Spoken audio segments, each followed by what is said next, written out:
Accio. Revelio.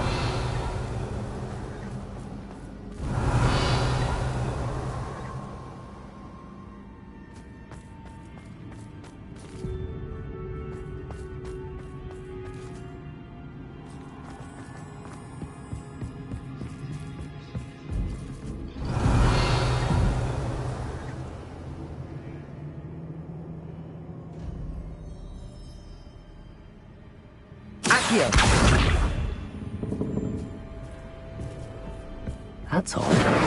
Why would someone store one hat in here? Revelio. Incendio.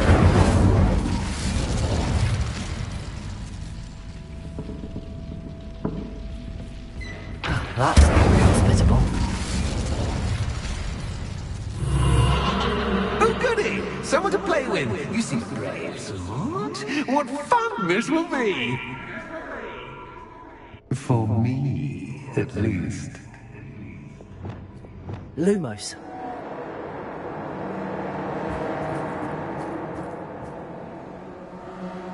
Bombarda. Incendio.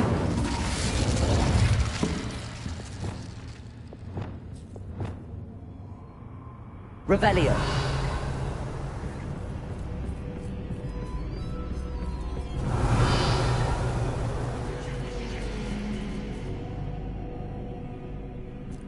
Lumos.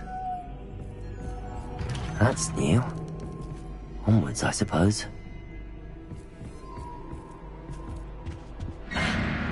What in the... Who's there?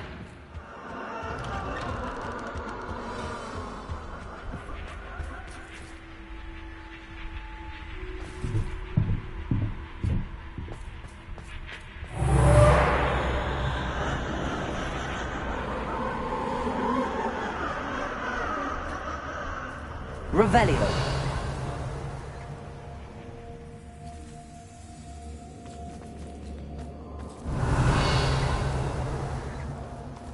Lumos.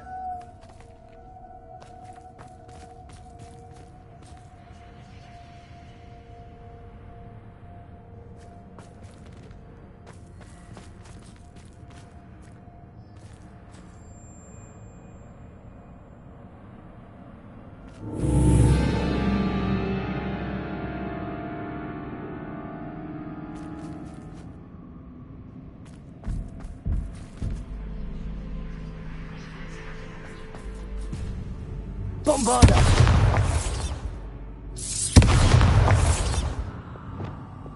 Confringo.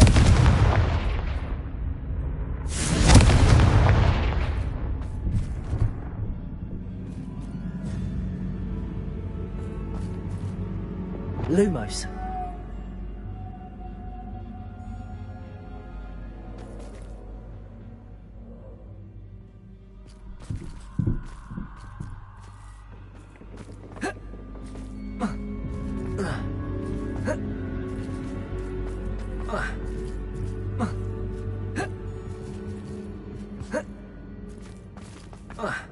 Bombarda.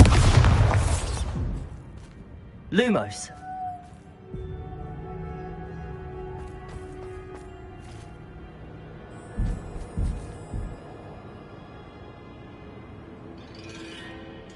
Revelio. Lumos. Bombarda.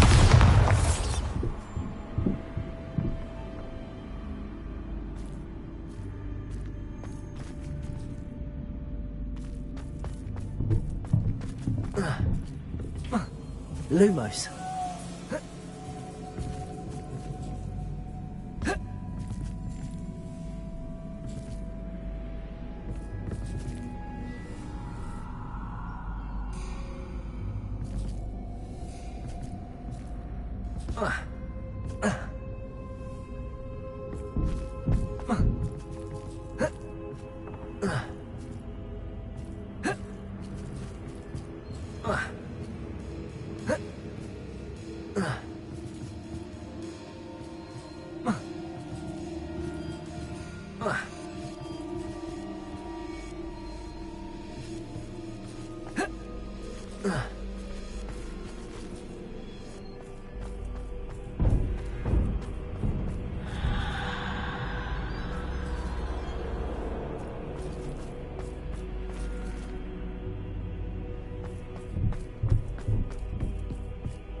Seems as if I should hang something there. Accio. Wingardium Leviosa.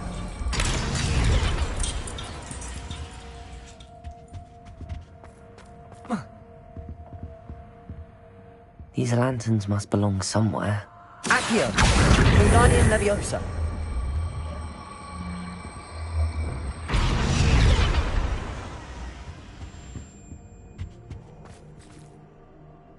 Accio. Wingardium Leviosa.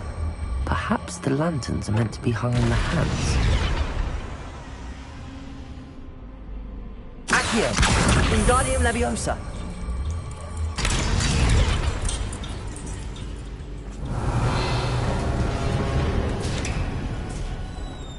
How enlightening! You might survive a bit longer than the others.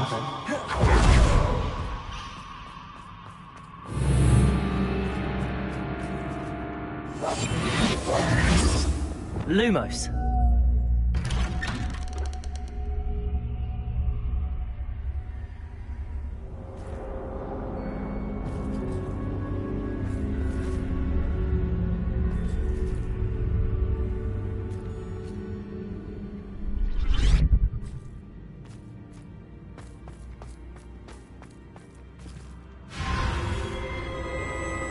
Oh, you've come so far, so quickly. Well done. You might be just the playmate I've been looking for. I do hope you enjoy my playground. I encourage you to tell everyone about it. If you make it out, that is. Please try. If you get to the end, perhaps we can come to some sort of arrangement. I do want your shop to succeed, after all. What's the saying? Two sides to every story. Unfortunately for you, both sides here are to my story. And you'll have to complete both to get to the end. Lumos. Ah, you've chosen the scholarly route. You'll need more than you've learned from books to best me.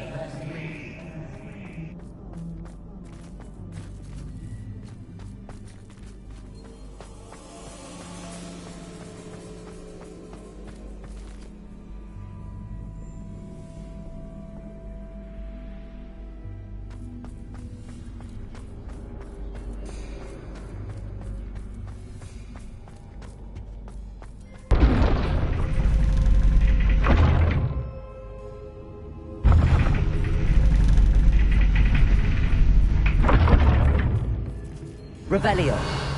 Lumos.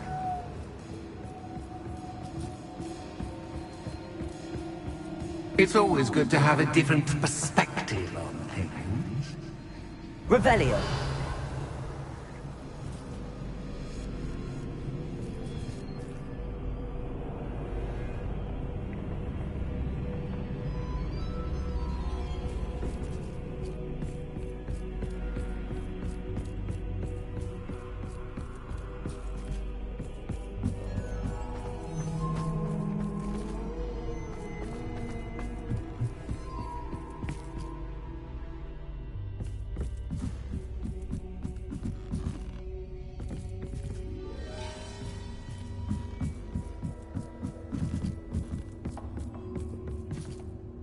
Revelio.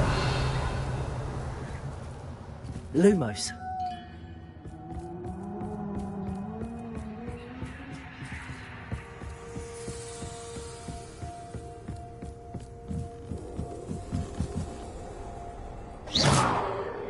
Lumos.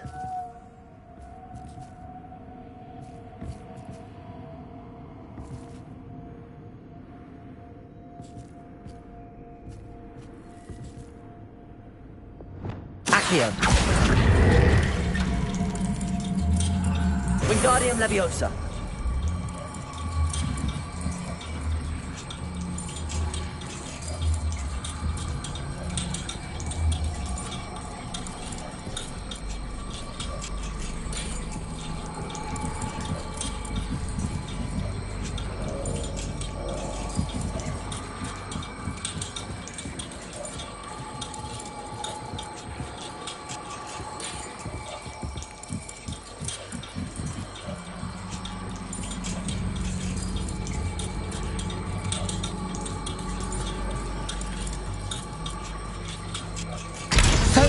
fun to be had. My head is spinning.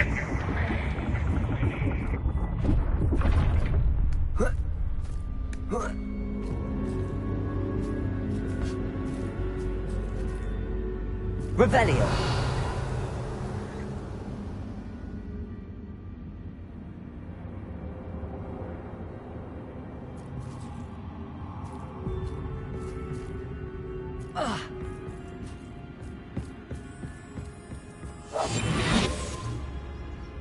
Lumos.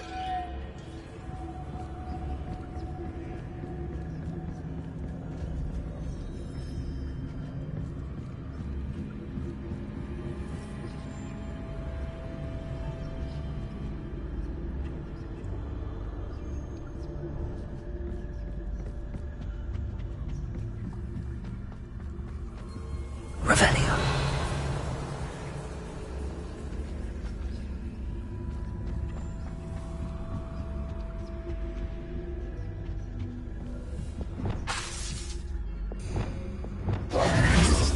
Lumos.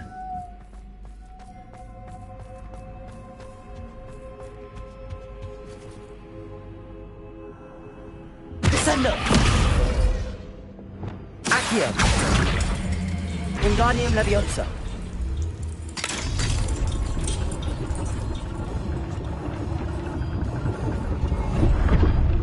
Revelio.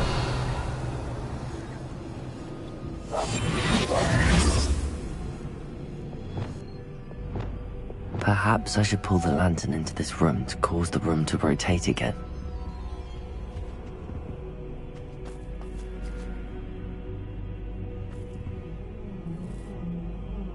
Descendo.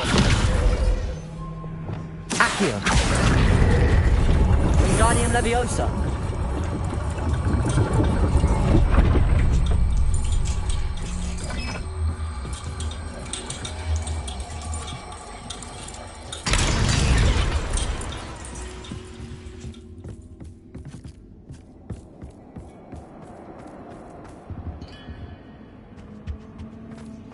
All books and no play make one quite dull indeed. Accio. Wingardium Leviosa.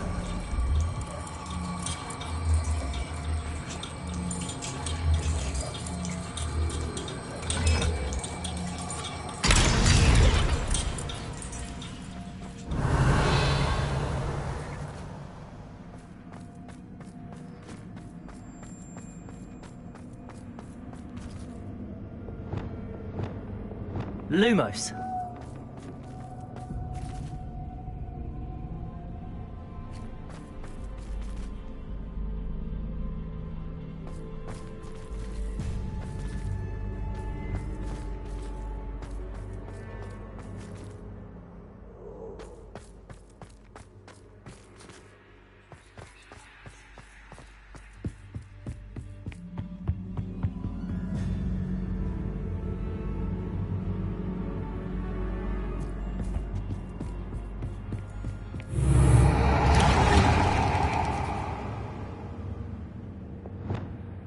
Confringo.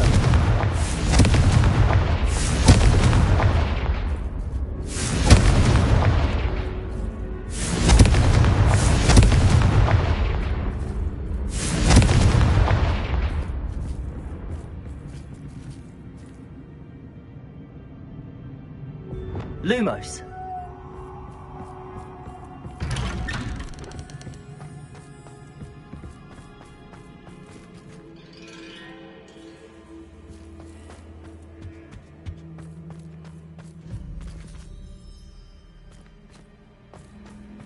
Oh, déjà vu.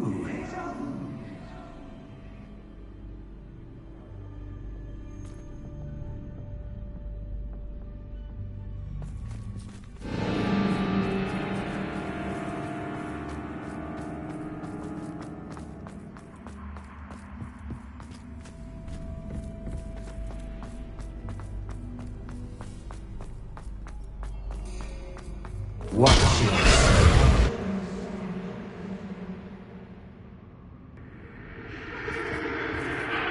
Lumos.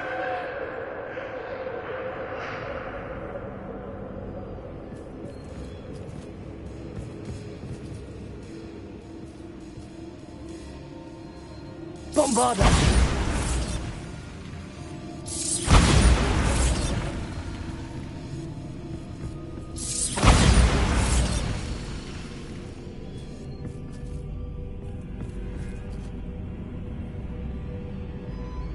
Lumos.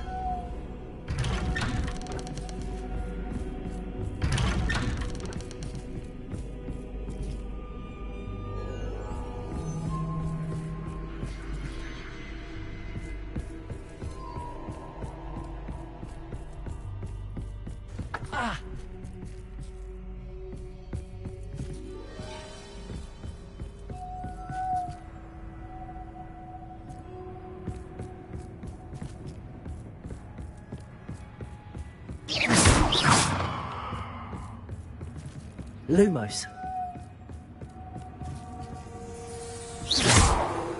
Lumos.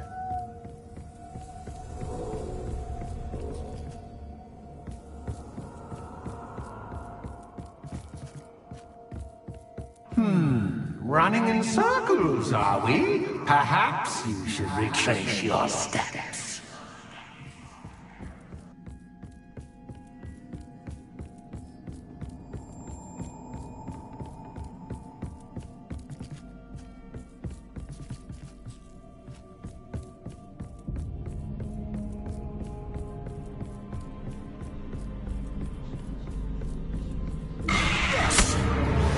What was that? Lumos.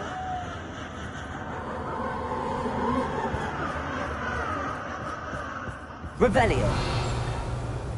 Lumos.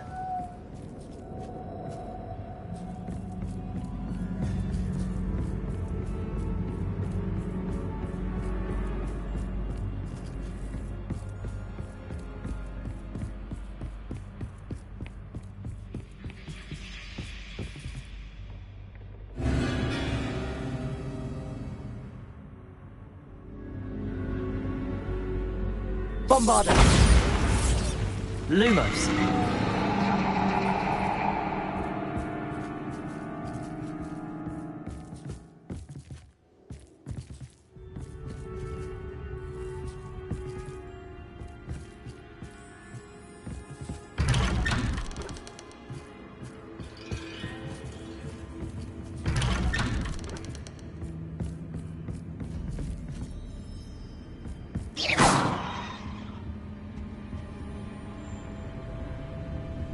Lumos.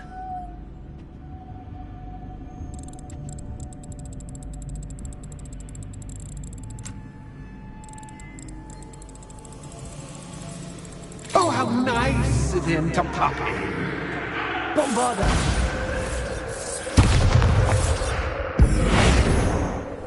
Descendo. Lumos.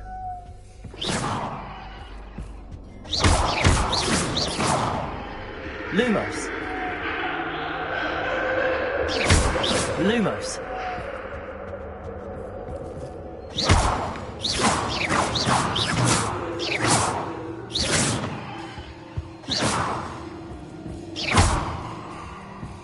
Lumos.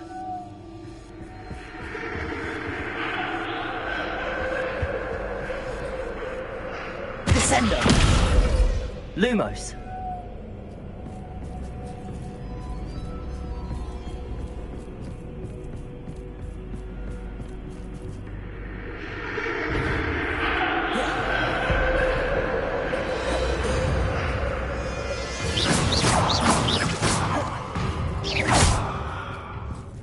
Bombarda.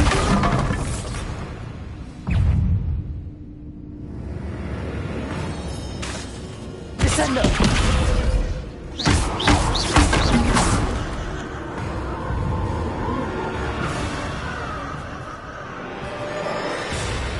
Lumos.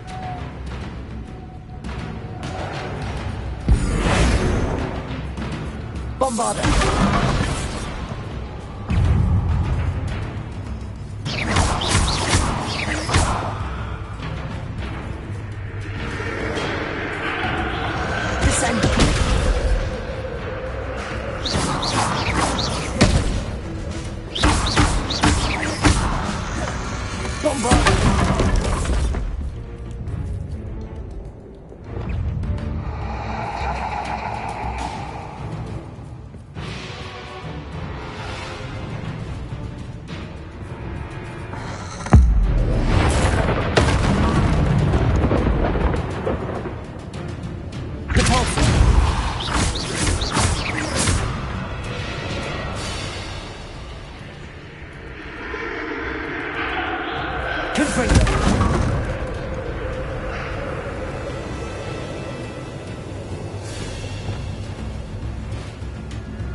Bombarda.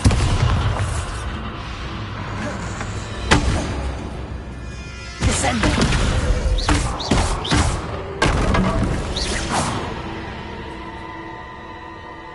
Lumos.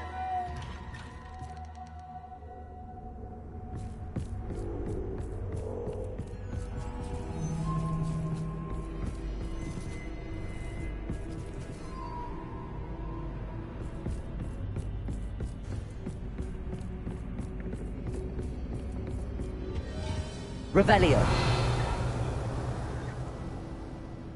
Bombarda. Lumos.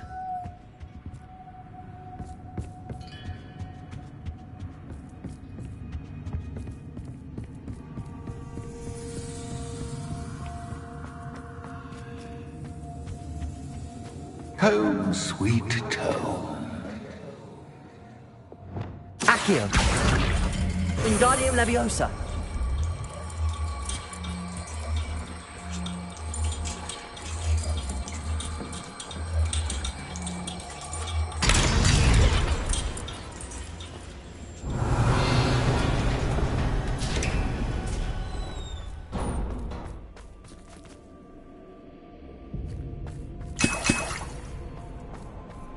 Revelio.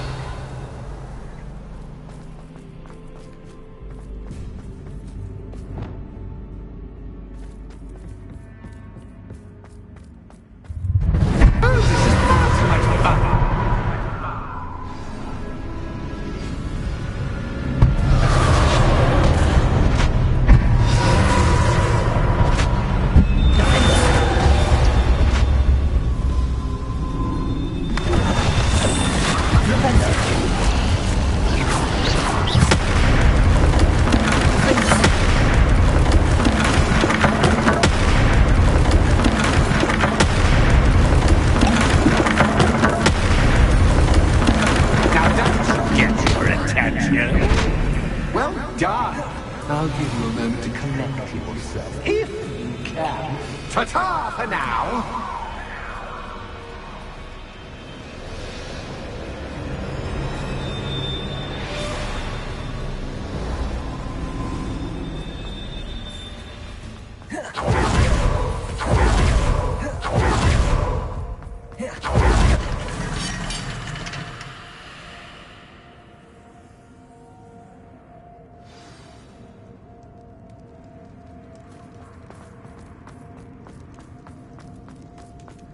I simply adore this blooming place, don't you?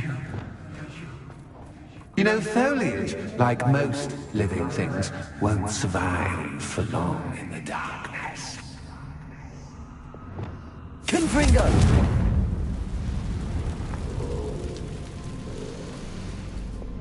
I wonder if I need to place lanterns to open these doors.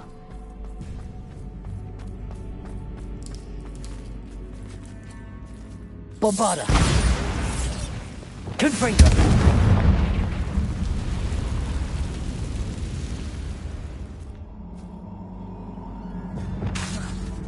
Lumos.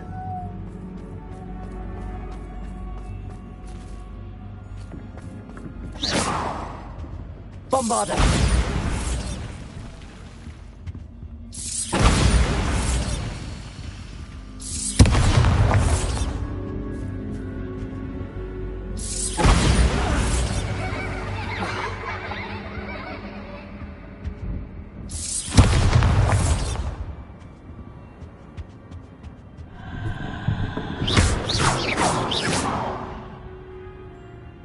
Lumos.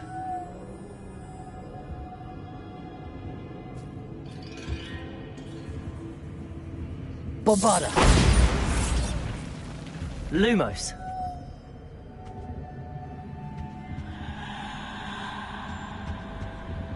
Bombarda. Lumos.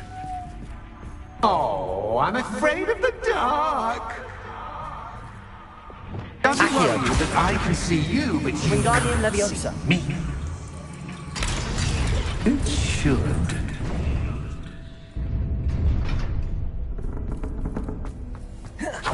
I'd offer you a seat, but I'm rearranging the furniture. Plus, just don't want you getting too comfortable for what's in store, do I?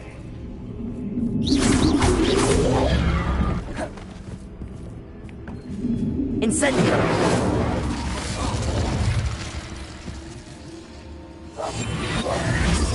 Lumos!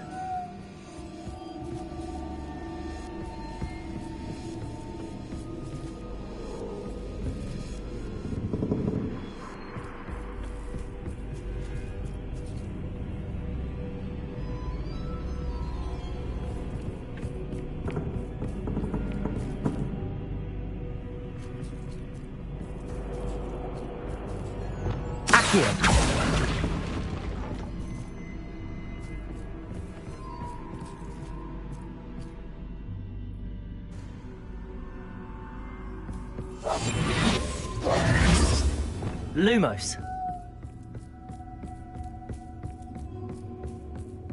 Bombarda.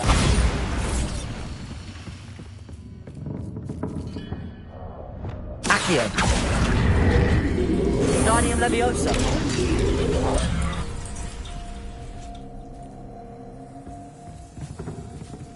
Accio. Guardium Leviosa.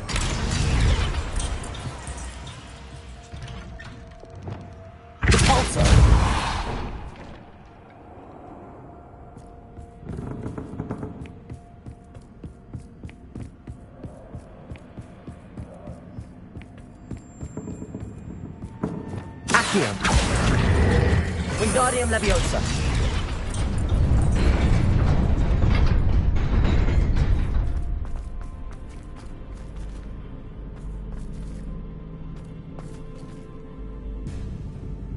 Lumos.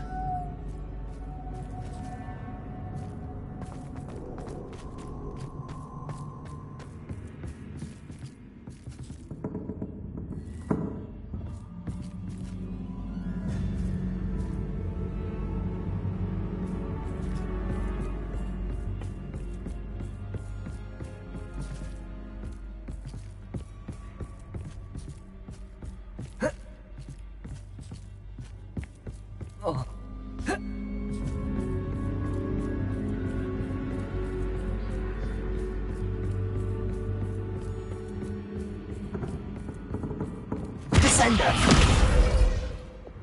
Accio. Wingardium Leviosa.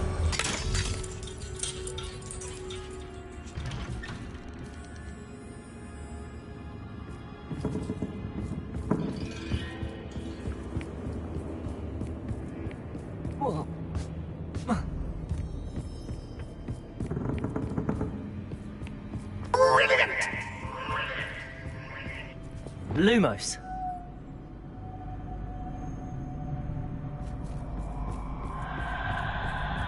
Ah, a worthy playmate. Well done. Bombarda.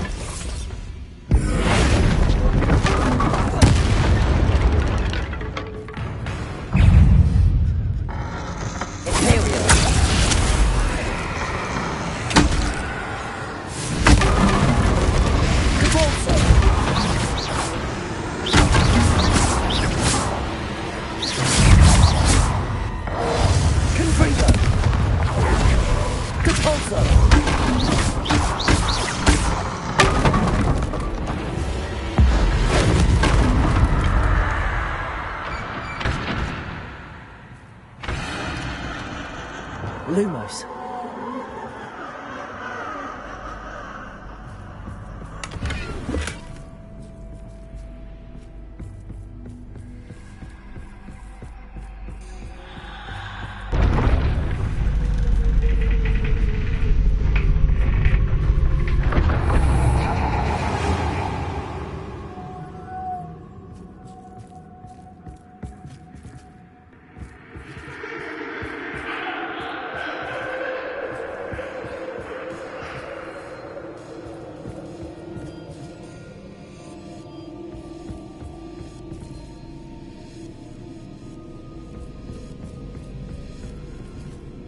Bombarda.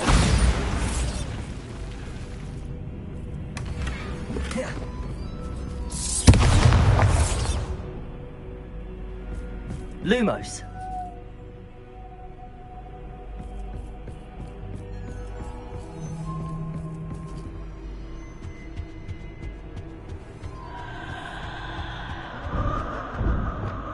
Accio.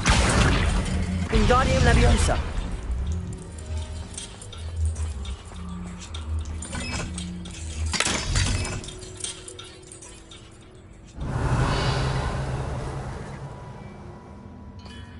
Lumos.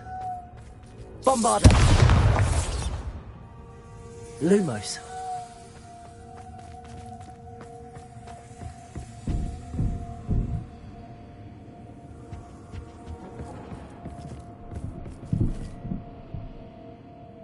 Descendo. Accio. Wingardium Leviosa.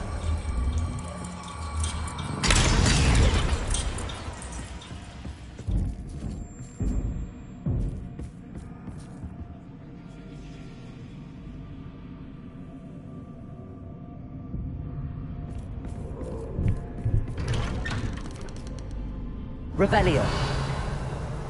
Lumos.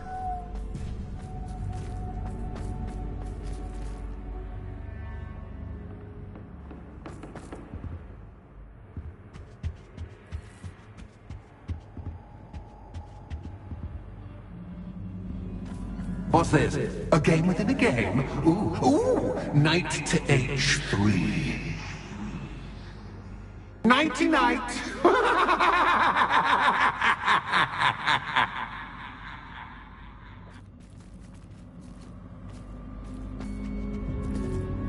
Revelio.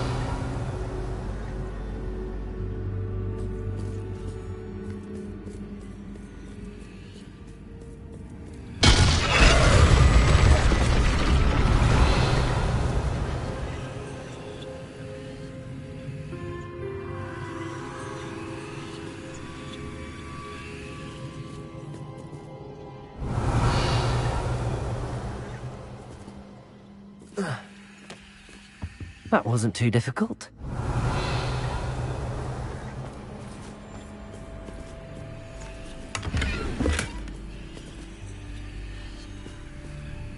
Watch it. I'm hoping you'd fall for me, but this is a That bit was the wrong much. square.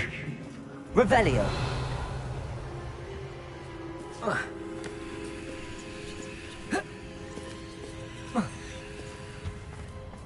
Oh, goodness! I do hope you're having as much fun as me. I think I'll keep you around a bit longer.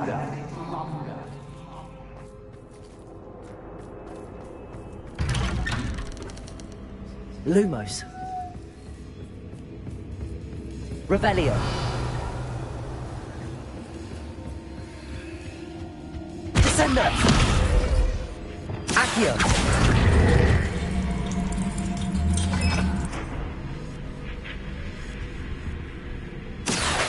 Wingardium Leviosa.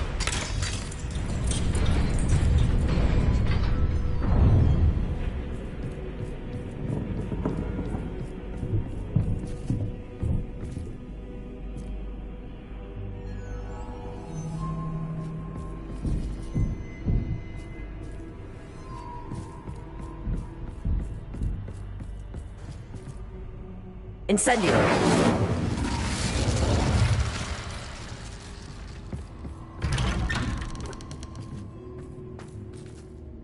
Accio. Wingardium Leviosa.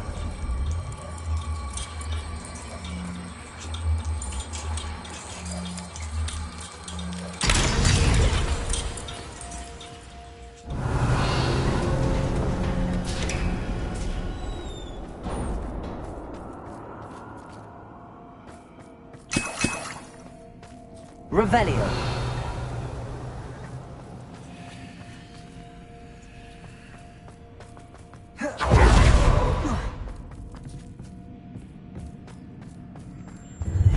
Ready or not? Accio.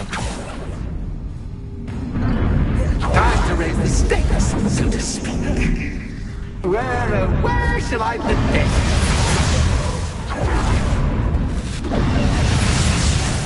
Where shall I put this?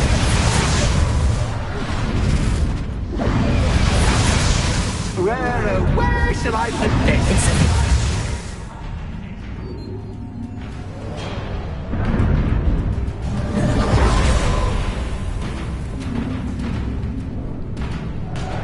Confringo. Depulsor.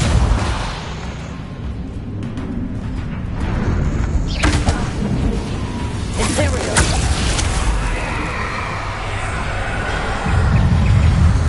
Descendo. Catches cat, the cat is cat.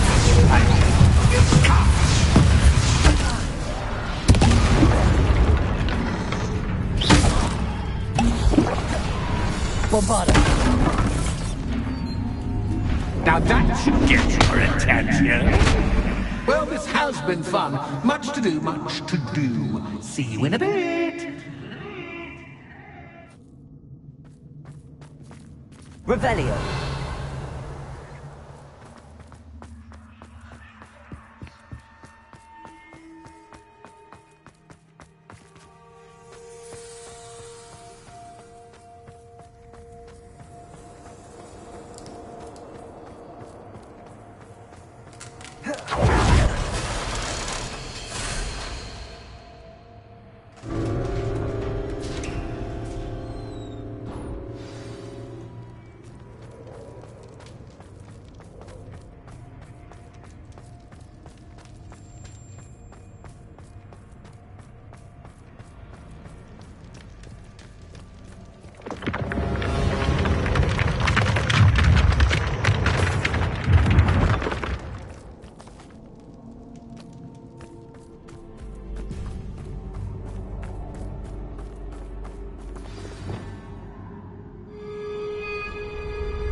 Aha! Finally! You, my inordinately clever friend, appear to have traversed this seemingly never-ending dungeon relatively unscathed. And now I suppose you'll want to go. Everyone leaves me, usually in a straitjacket, never to return. I'm starting to take it personally. I'm tired of having no one to play with. Ooh. Tell you what, I'll make you a deal. If you can match wits with me now and agree to give me unfettered access to the shop for, say, 1 day a month to have a little fun, I'll sign a contract. Pursuant to which, let me see, I will blah, blah, blah, blah, blah, blah. Oh, yes, leave you and your customers alone at all other times, etc., etc. You get your shop, I get my chaos. Sound acceptable? Excellent! Let the games begin!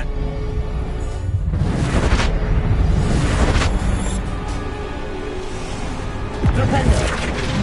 Catch is cat, but cat is cat. I mean, cat.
seeing things from my point of view.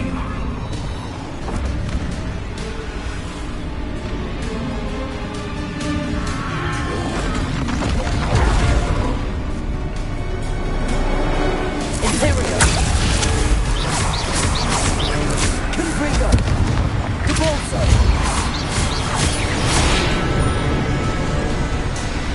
Accio. Confringo. Depulso.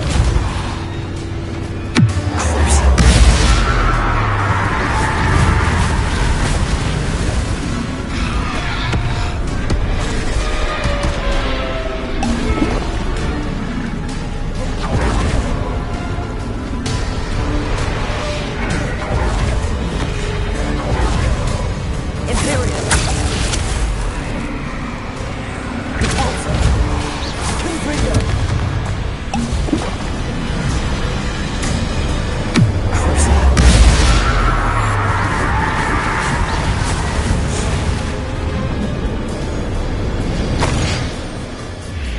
Well, well, finally, someone deserving of the playground I so meticulously crafted. Such a treat to have fun again in my little dungeon.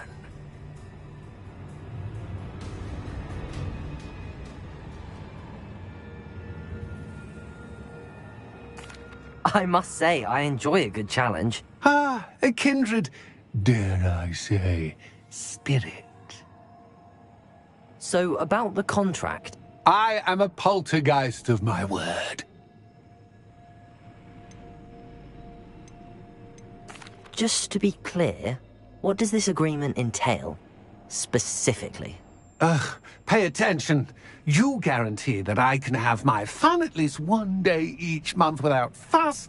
I let you work the rest of the time, mostly, in peace. Why would you enter into such an agreement?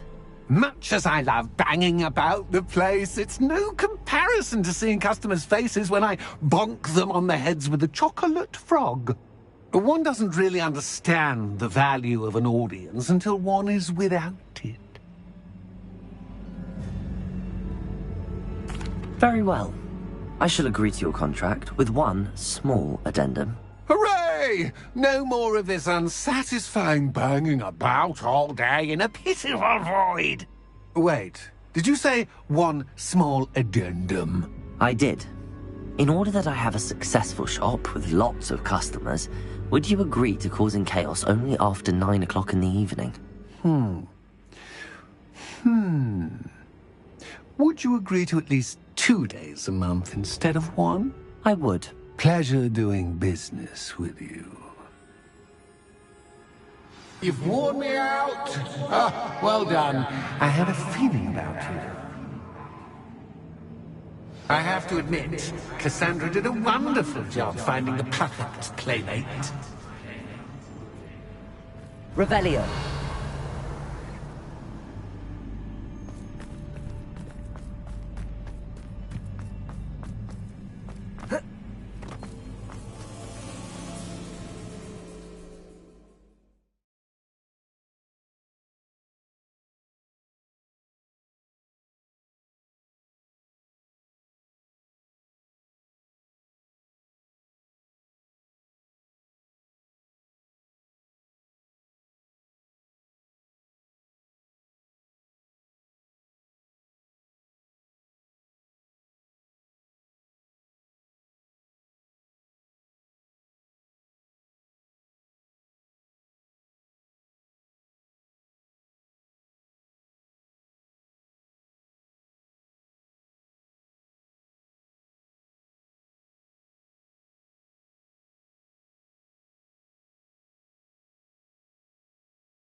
Hello, Penny. Penny is so glad you're back.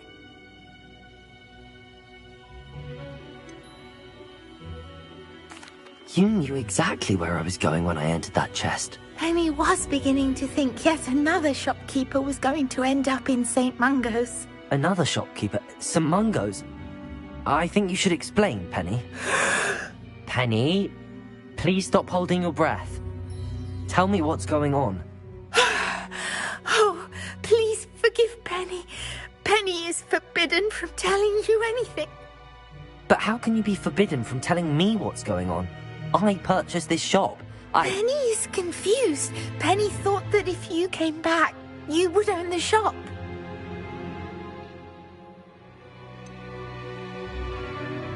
You should have told me the truth and punished yourself as necessary.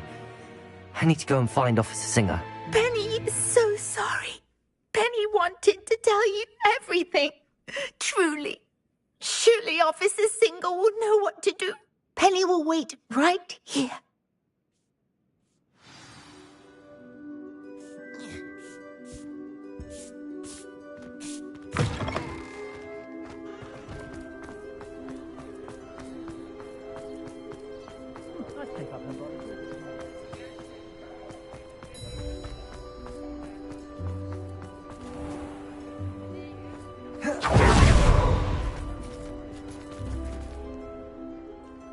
Officer Singer, I have some information you might be interested in. Ah, good to see you again.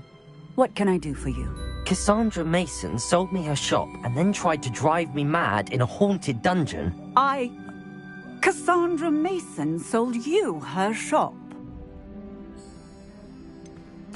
I am perfectly capable of owning a shop, but more importantly, did you not hear the bit about the dungeon? No, I heard that bit too.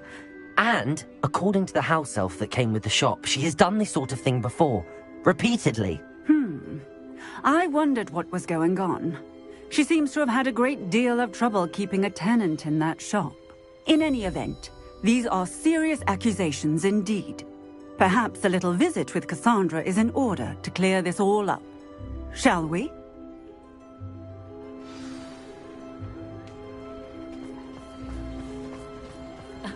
Revelio certainly never revealed his heart.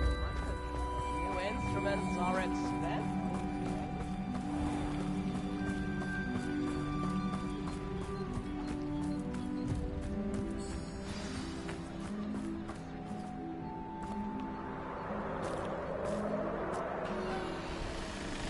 Oh, hello, Ruth. I see you've met my new tenant. Cassandra, it's my understanding that you sold your shop and your elf to this student.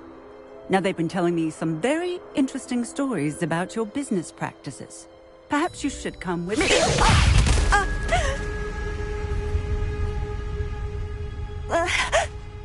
Stop her!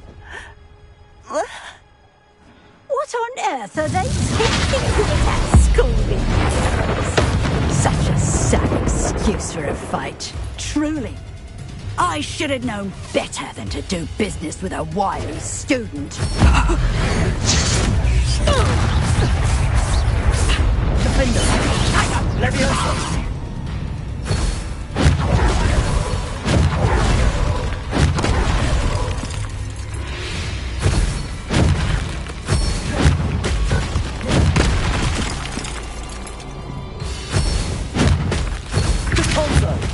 Confringo!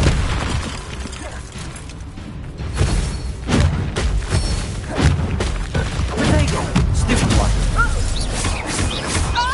Confringo! Repulso! What on earth are they teaching you at that school these days? Arresto momentum!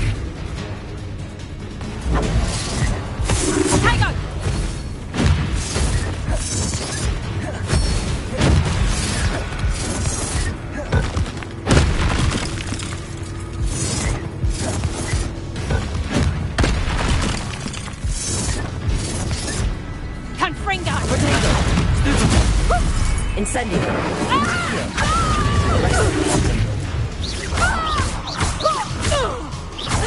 Confringo! Repulso!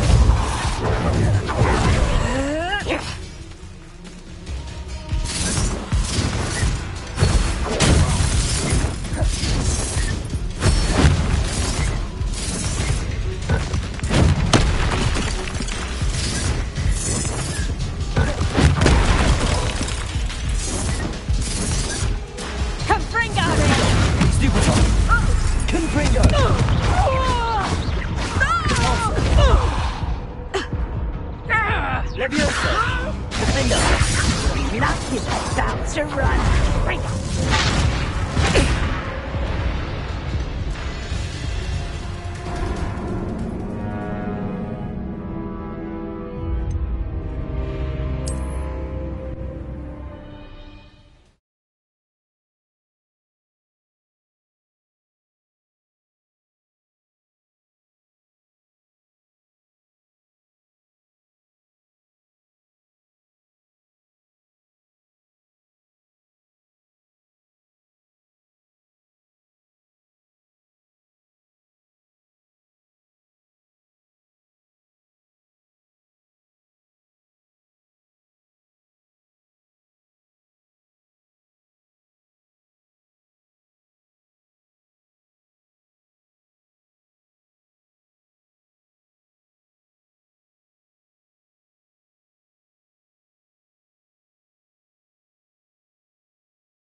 I should have known better than to do business with a wily student. Protego! Stupid one! Defender!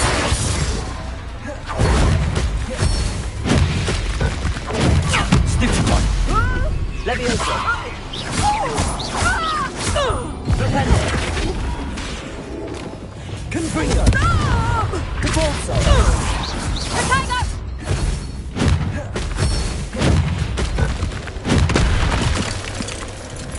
Confringo!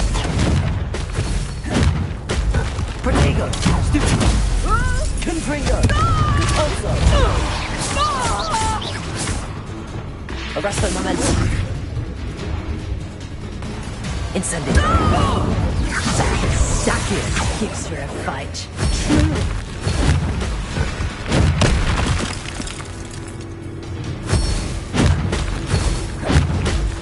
Protego!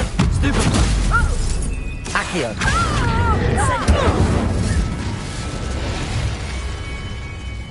What on earth are they teaching you at that school these days?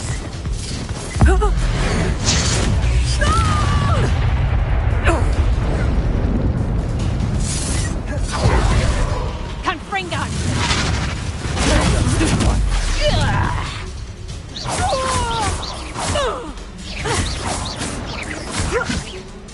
Incendio! Confringo!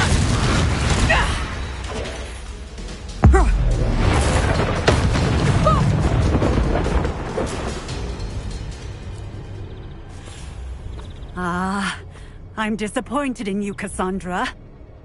Incarcerate! You don't know what you're doing! Don't I?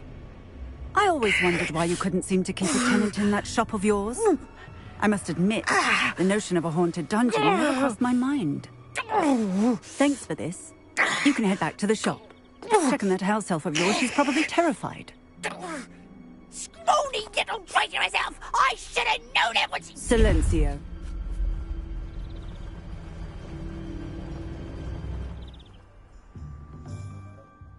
Oh, and not to worry. Cassandra will immediately file the paperwork needed to grant you ownership of both the shop and the elf. On her way to Azkaban. Thank you, Officer Singer. Best of luck to you as the newest shop owner in Hogsmeade.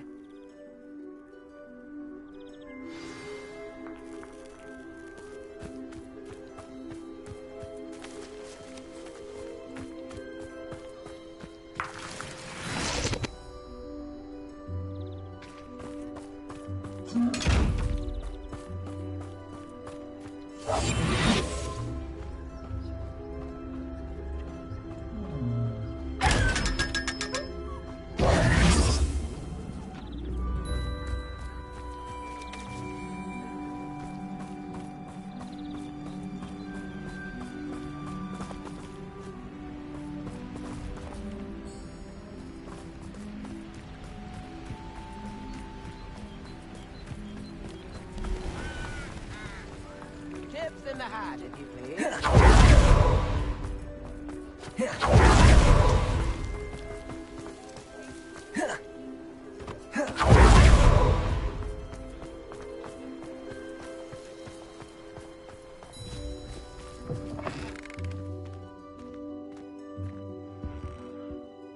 Penny, I have what I hope will be good news.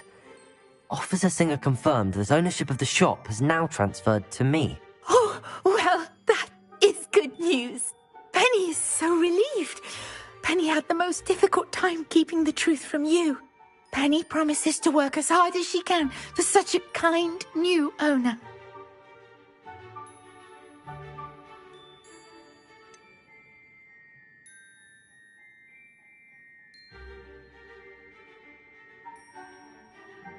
I look forward to working with you. All that's left is for you to choose a sign for your new shop, and Penny will take care of the rest.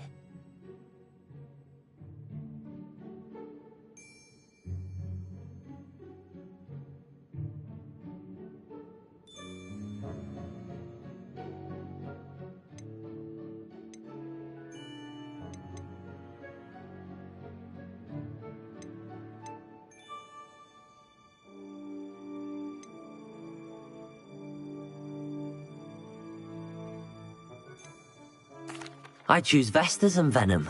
Excellent choice. Have a look outside. Thank you. I shall work on collecting items for the shop's inventory. Oh, and Penny, we'll be closing the shop by 9 o'clock every night.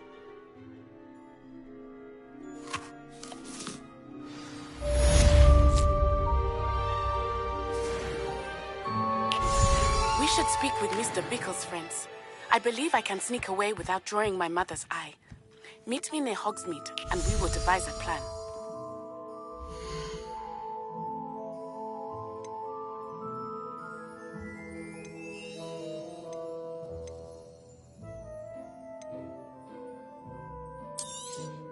Oh, Penny will fetch a good price for what you'd like to sell.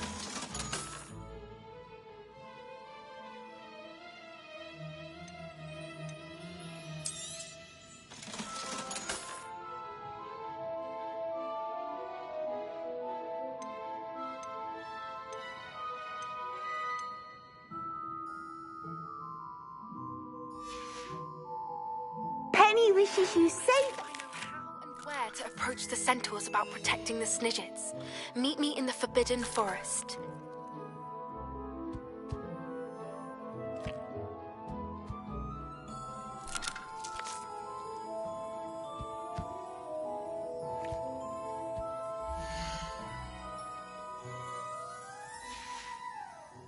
Penny wishes you safe and wondrous travels.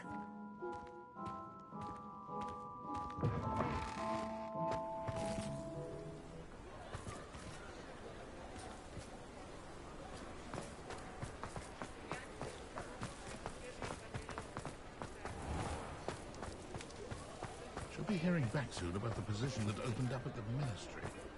Sent my letter of inquiry. You're back. Nice to see you again.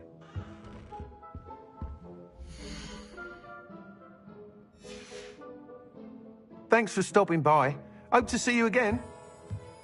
Revelio.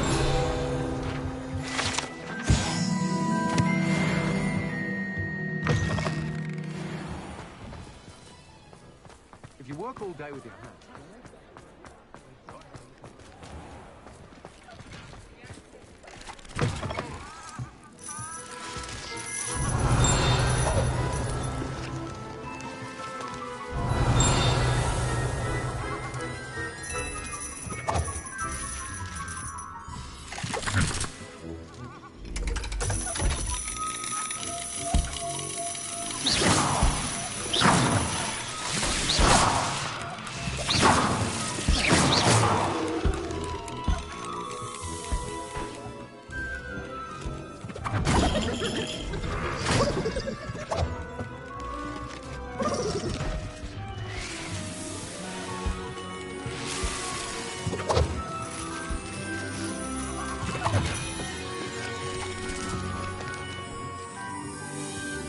Revelio.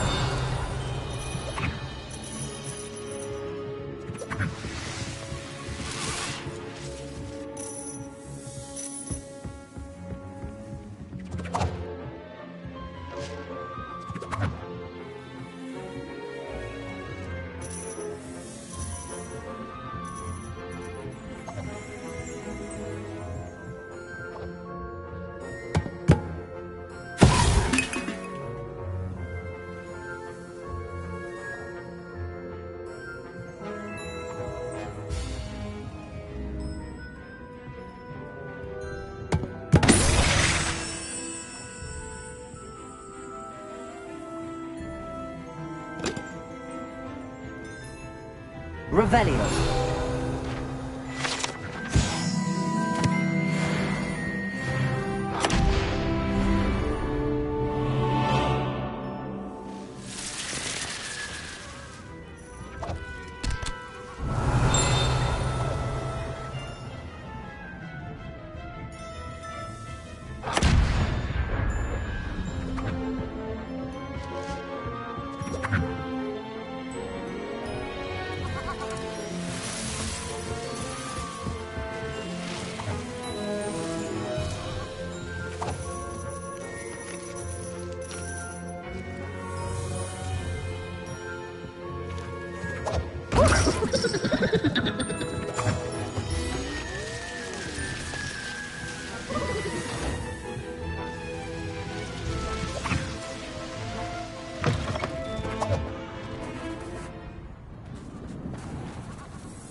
I should dismount here.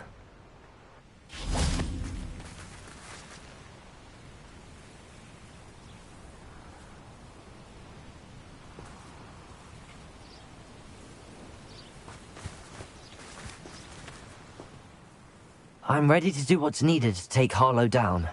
I know you have a plan. We must gather information from the friends of Mr. Bickle that Archie and Mrs. Bickle mentioned. Agabus Filbert, Otto Dibble, and Mr. and Mrs. Rabe. All right. I suggest that you speak with each of them while I head to the Hogshead.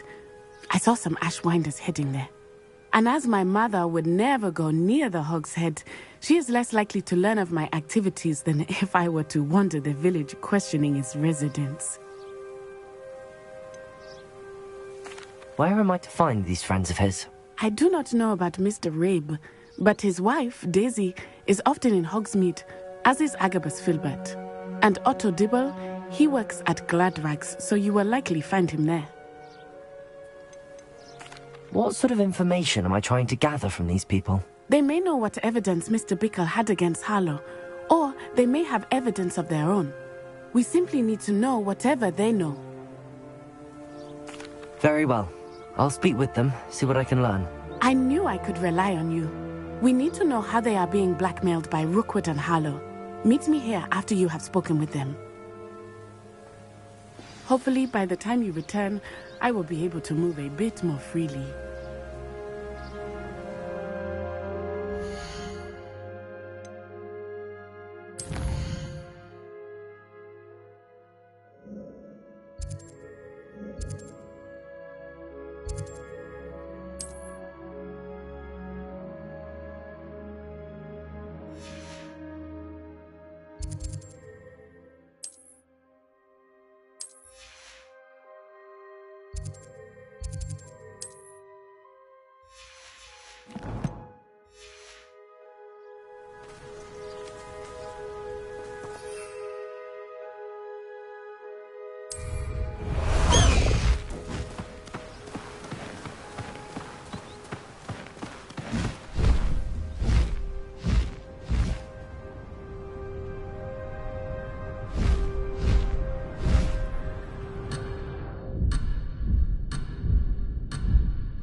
Agabus Filbert must be around here somewhere.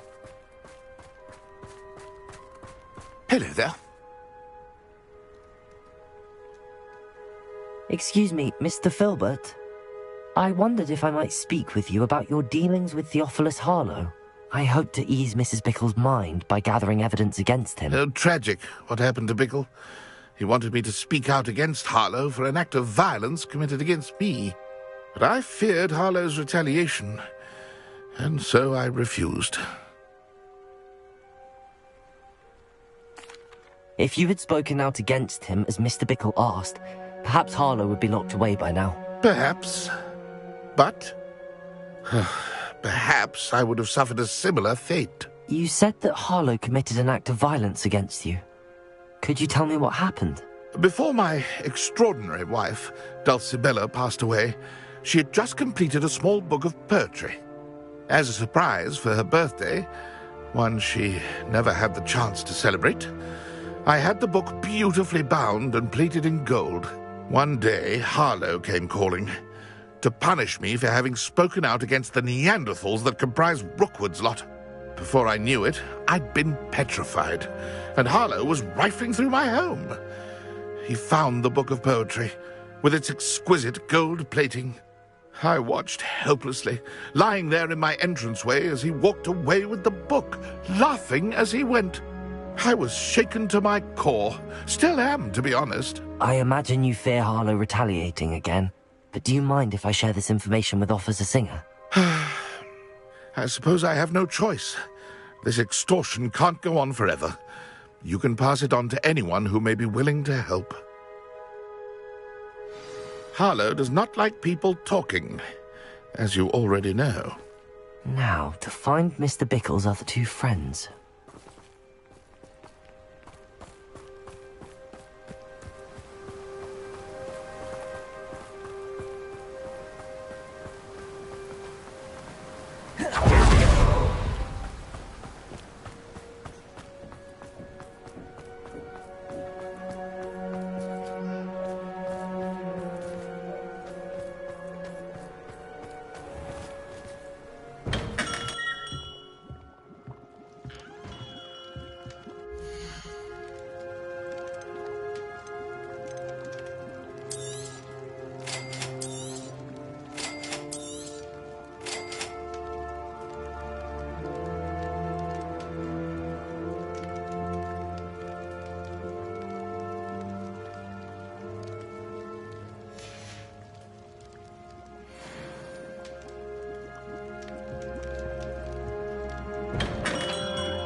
Mrs. Rabe should be nearby.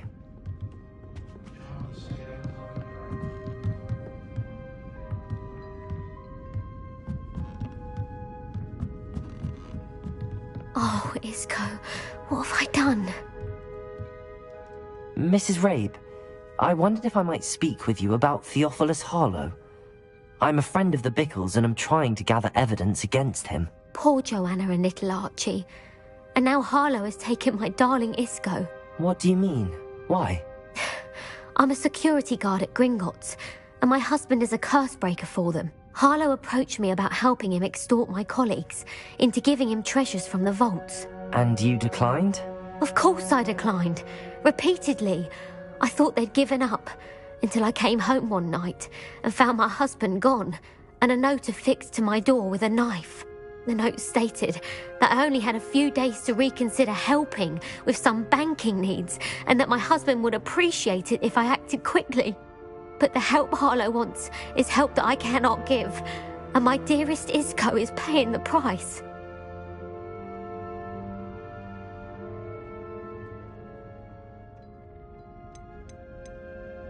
Are you sure the note means that your husband was kidnapped? What else could it possibly mean?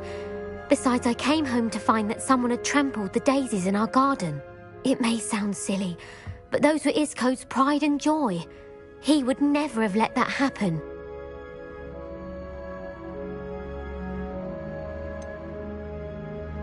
Why wouldn't Harlow extort your husband? Isco's job is even more removed from the vaults than mine. He travels the world for the bank. He could do nothing for Harlow. I'm the one in the bank on a daily basis, which evidently makes me an enticing target for blackmail. Thank you, Mrs. Rabe. Knowing the lengths that Harlow will go to is helpful, albeit more than disturbing. Mr. Bickle was trying to help us, but now he's gone. I don't know what to do. I shall do all I can to get evidence against Harlow, Mrs. Rabe. Very well. Here's the note I received. You must be careful as well. Please don't put yourself in danger.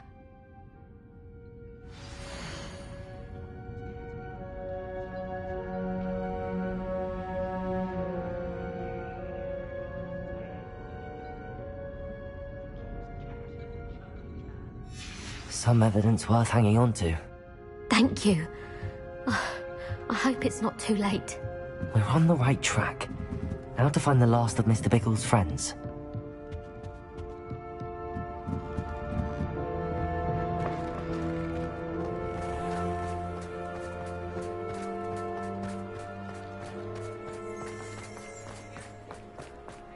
Otto Dibble works at Gladrags. I should check there.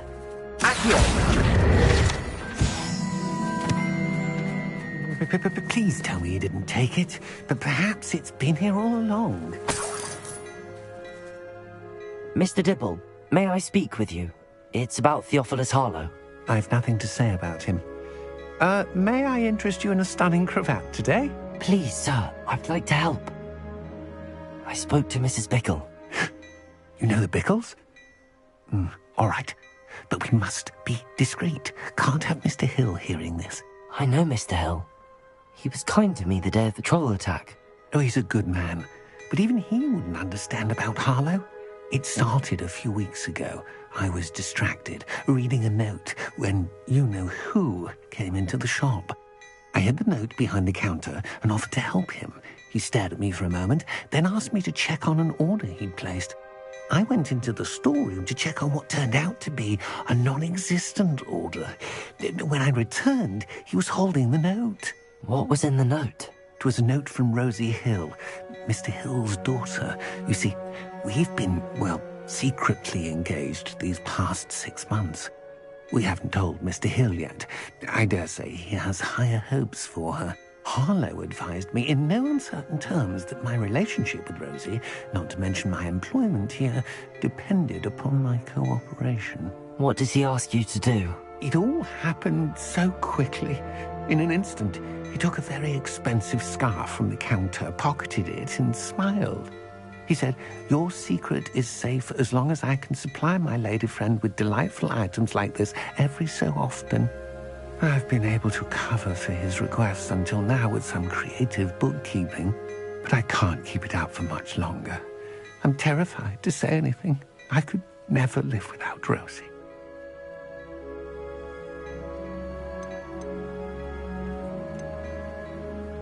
I met Mr. Hill the day of the troll attack. He was kind to me. Why don't you just tell him? He's a lovely man. But when it comes to Rosie, I fear he loses all perspective. He'd see this as a grave betrayal. I'd lose my job instantly, and Rosie as well. Could you give me a bit more detail about the note? That might help me to identify it should I come across it. It's on Rosie's special pink stationery. It has her monogram at the top, RH. That's how Mr. Hill would know it was real. Thank you for telling me. I'm gathering evidence to take Harlow down. I would love nothing more than to see him rotting in Azkaban, but be careful. He's an awful man and incredibly dangerous. As for Rosie's letter, should you happen upon it, I have committed it to memory. You may destroy it immediately. Understood. Now hurry off before Mr. Hill returns. Where was I? I've spoken with Mr. Bickle's friends. Now to find Natty.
It's not like Natty to be late.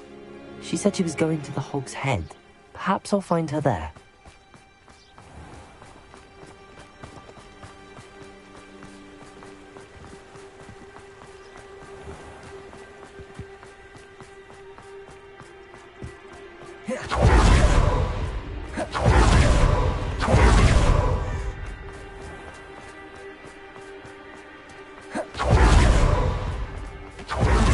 Around here somewhere.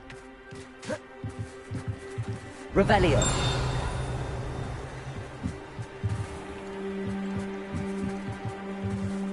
Natty's wand. She can cast without it. She wanted me to find this. She's in trouble. Revelio will show me where she was taken.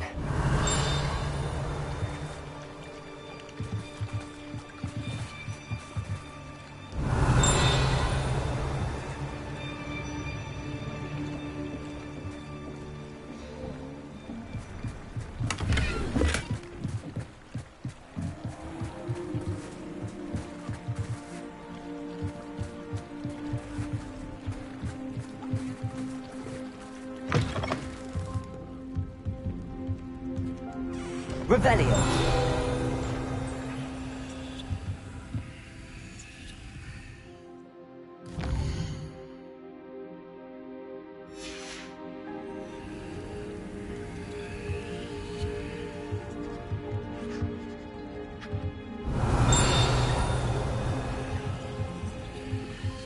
Nosy little students get what's coming to them.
The footprints led to this room. There must be another way forward.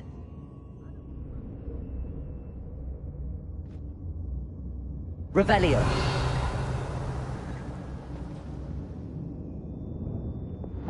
Accio.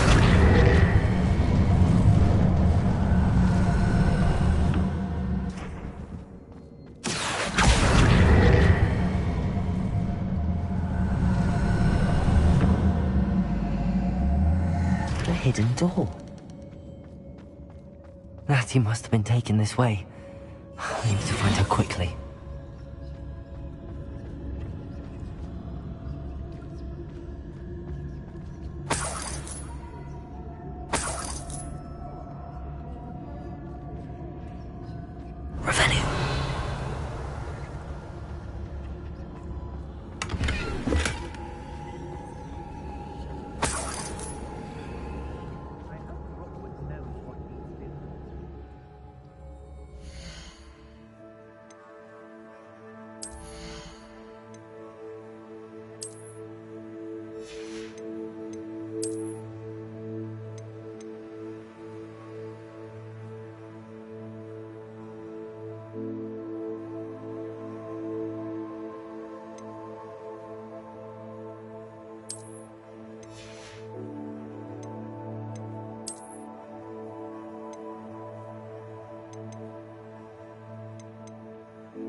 better be sure I'm not seen.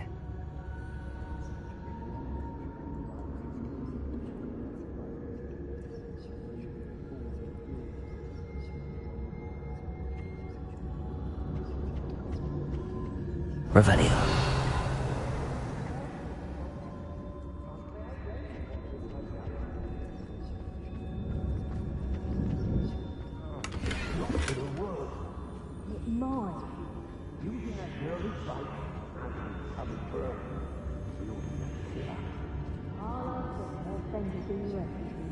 He wants them alive. Only a Hogwarts student would be arrogant enough to come in here alone. Just keep an eye out. Lumos.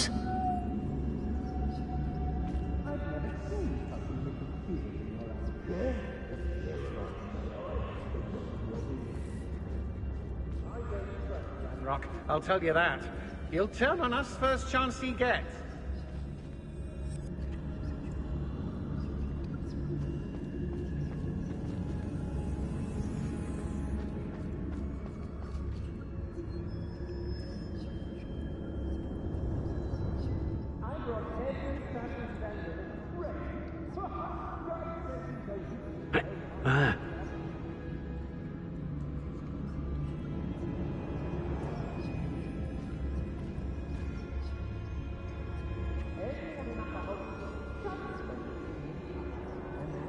What?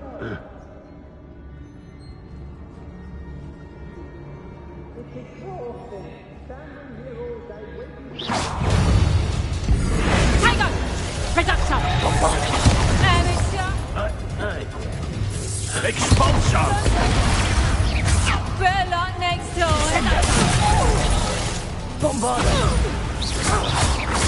Expulso! Expulso! Descender! Quite conductive, huh? Expulso!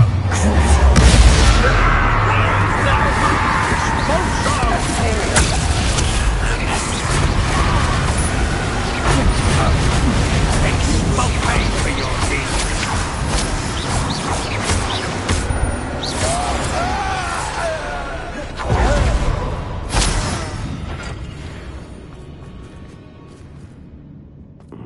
Something not right. You'll be sorry you did that. Confringo! Repulsor! Ontario! Expulso! Expulso! Confringo! What are you for? Expulso! Electricity! Expulso! What have you done? This is expulso! Defender! Expulso! I quit now, while you're still alive. Flash of inspiration! There'll be more of that. Confringo! You will not survive this fight!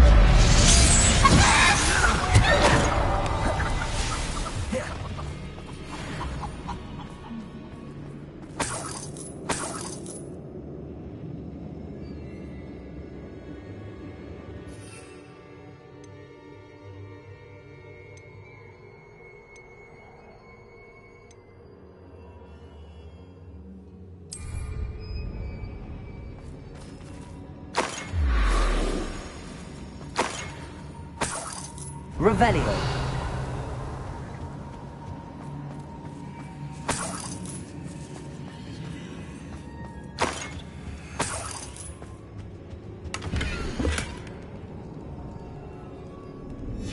The book of poems that was taken from Agabus Filbert.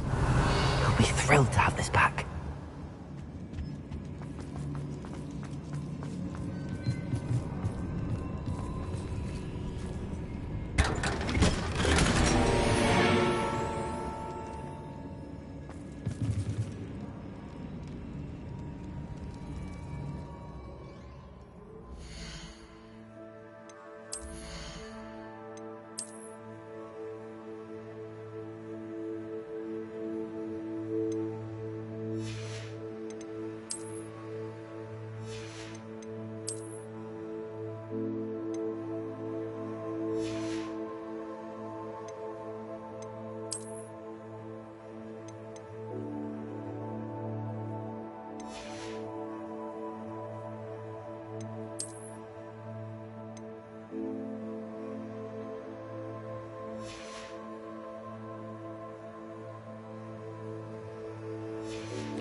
Revelio.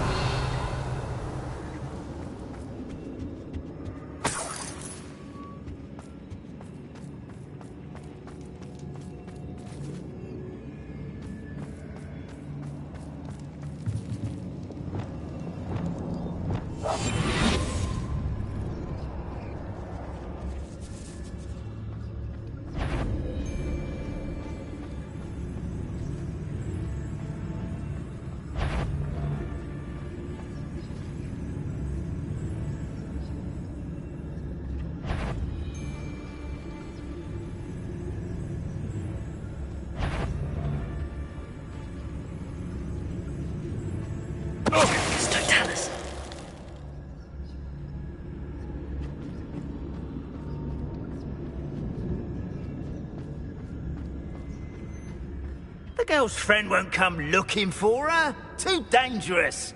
We're wasting a...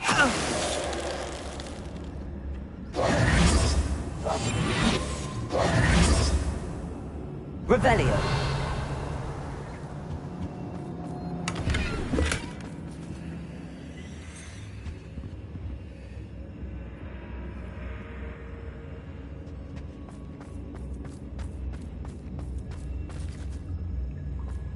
He must be here somewhere.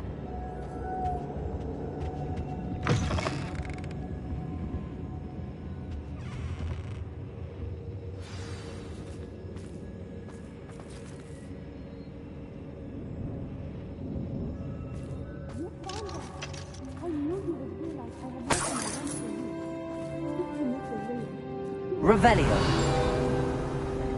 Aloha Mora.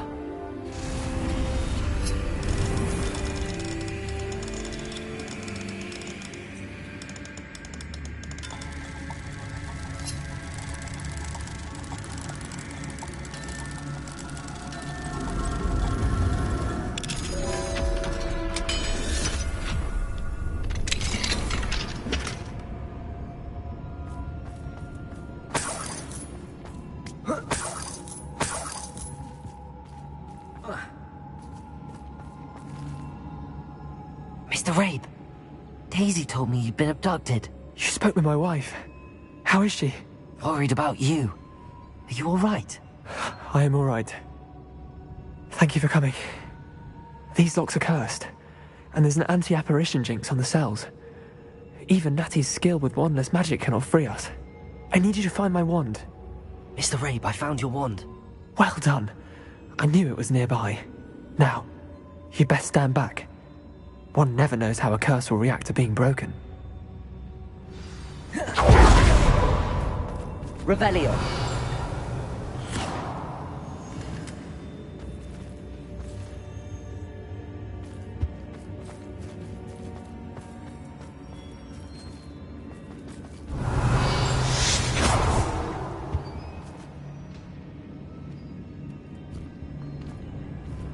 Thank you, Mr. Isco. My pleasure. And thank you, my friend. We owe our lives to your bravery. I may be too weak to disapparate with you both, but I can try. You go ahead. Find Officer Singer. We will get out of here on our own. Lumos. But be careful. Thank you, my young friends. Be prepared for a fight. These Ashwinders must pay.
Revelio.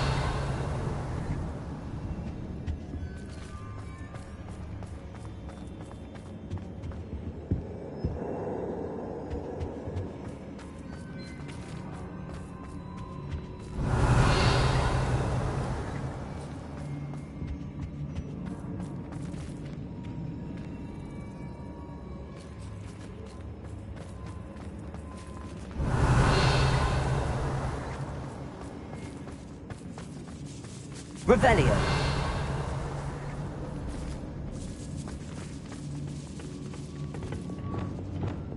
Lumos. Lumos.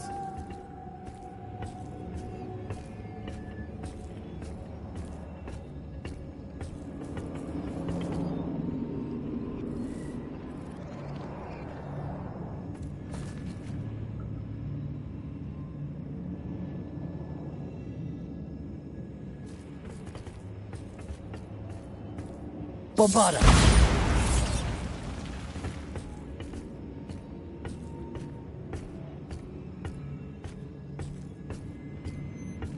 Lumos. Lumos. Revelio. Lumos. Lumos.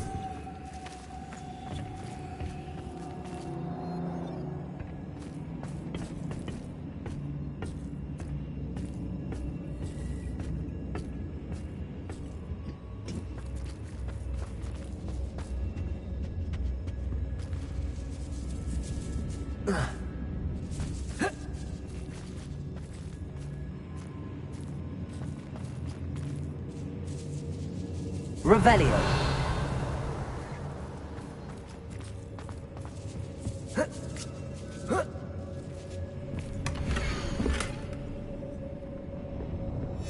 Otto Dibble's love letter from Rosie. He wanted me to destroy this if I found it.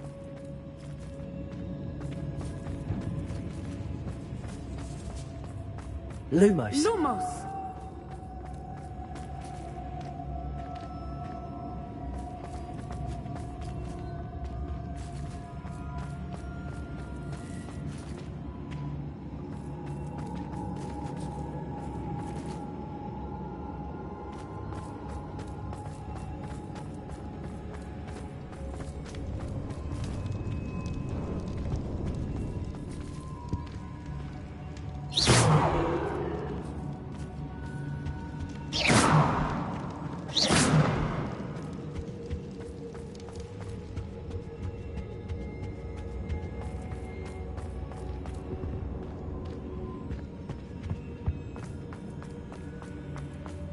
Let's find Officer Singer and put an end to Harlow once and for all.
Natsai Onai.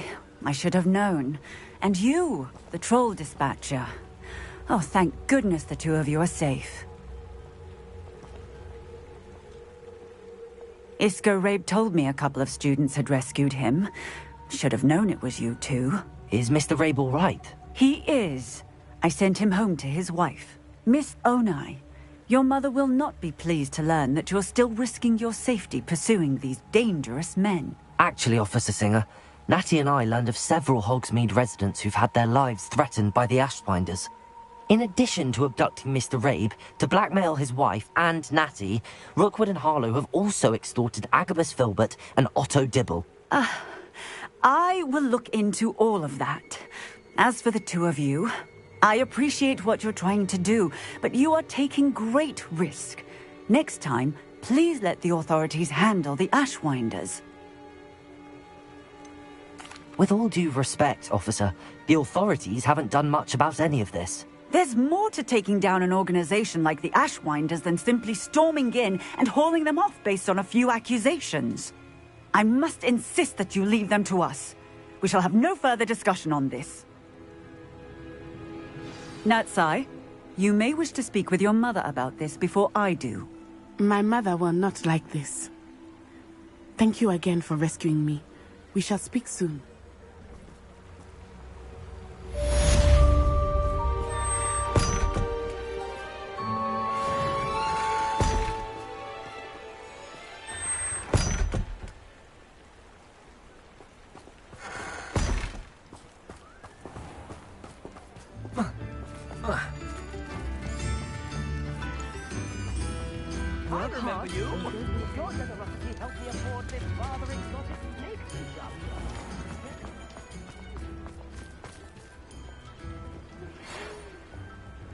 The Ashwinders have ceased pestering me.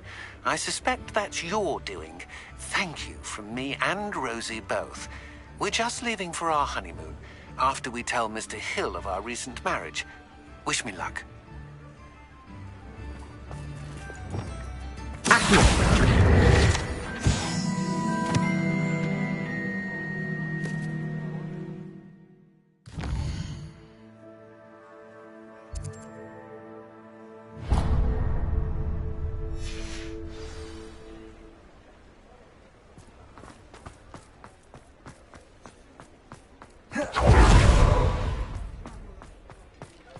Revelio.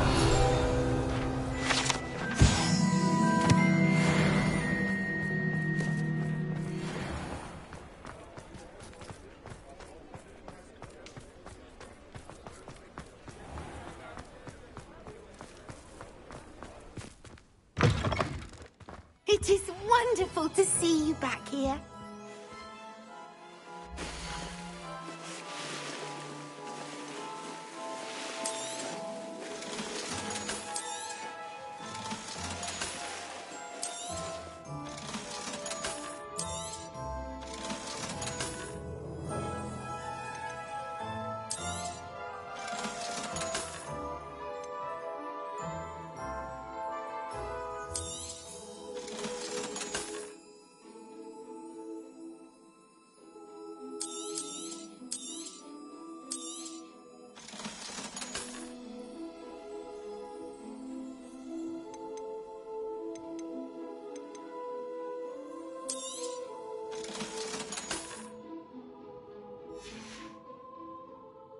Wishes you safe and wondrous travels.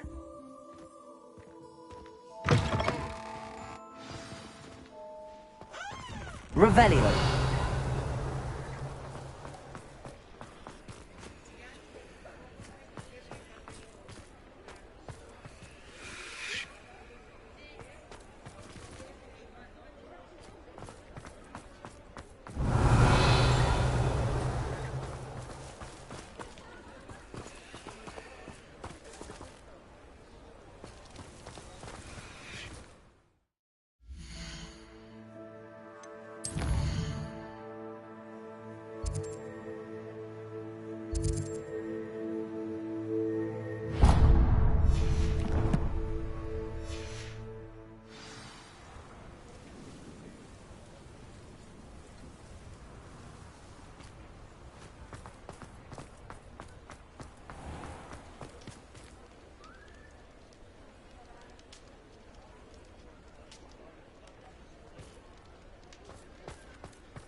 Hello there, come on in. Plenty to look at here.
Nothing like finding just the right thing, is there?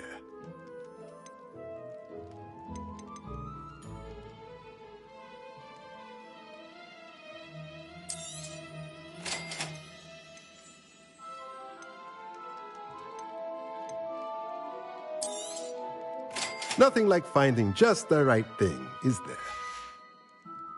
Let me know if there's anything else I can do to help.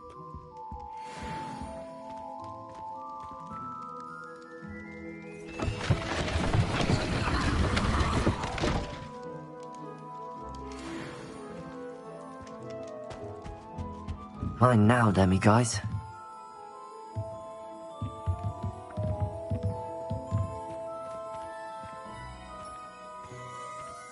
Revelio. Accio.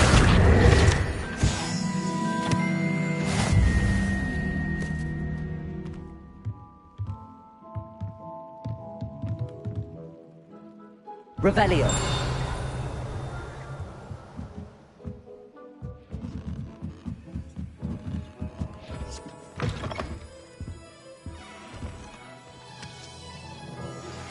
You are the talk of the school since you saved Mr. Rabe and I from the Ashwinders.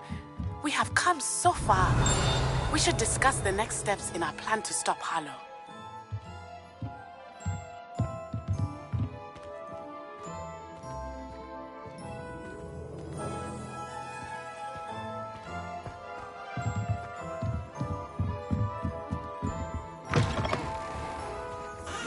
Revelio.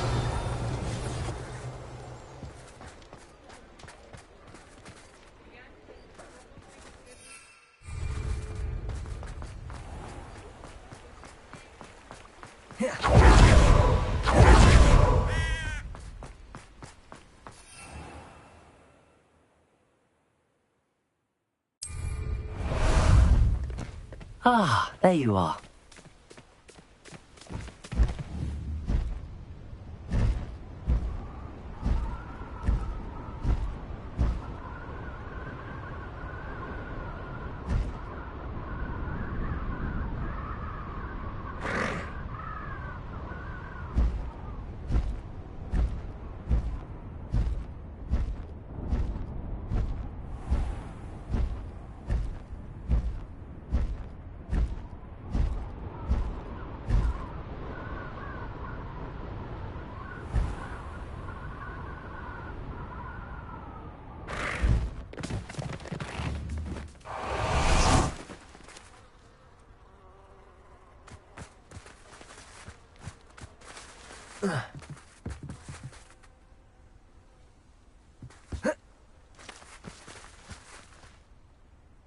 The Pinch Smedleys will always look upon you as a blackguard and an enemy.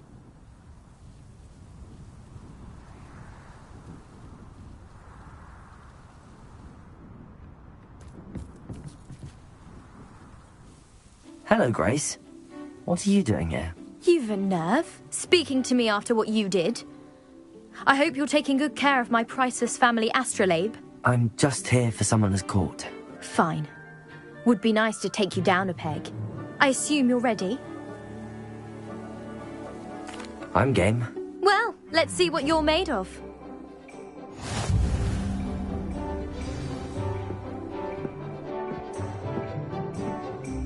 Accio.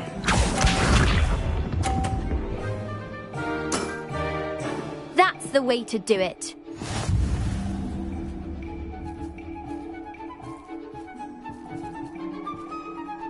Accio.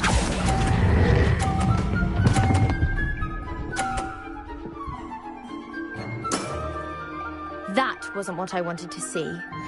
Accio.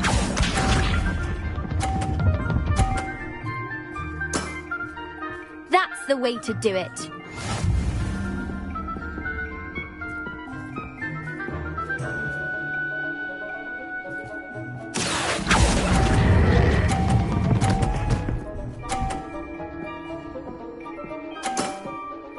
That wasn't what I wanted to see.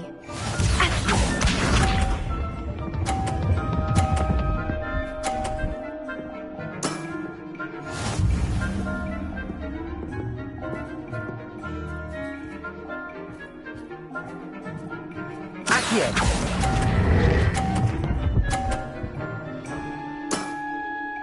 What a remarkable shot! Well, it appears I've been bested.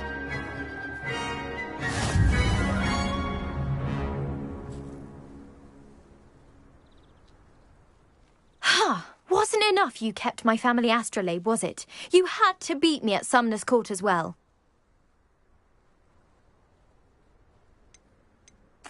Let's let bygones be bygones, shall we? You played a good game. Thank you, but I'm not sure I'm ready to forgive just yet. You may have beaten me, but your next opponent is sure to take you down a peg, which will be a joy to see.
What did you need me to do, Deke?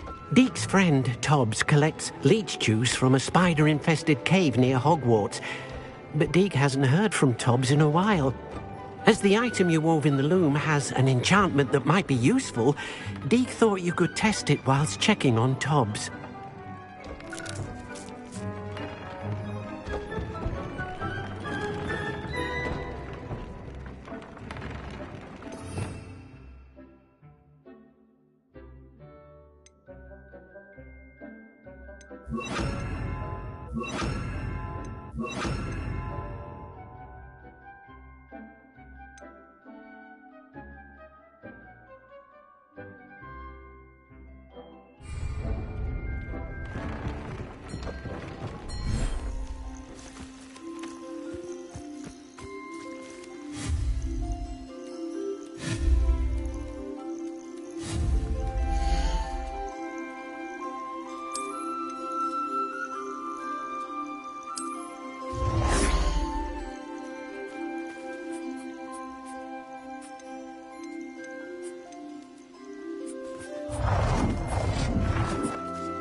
Cyclops Cave shouldn't be terribly far from here. Deke has marked the area on your map.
Tobbs Cave shouldn't be terribly far from here.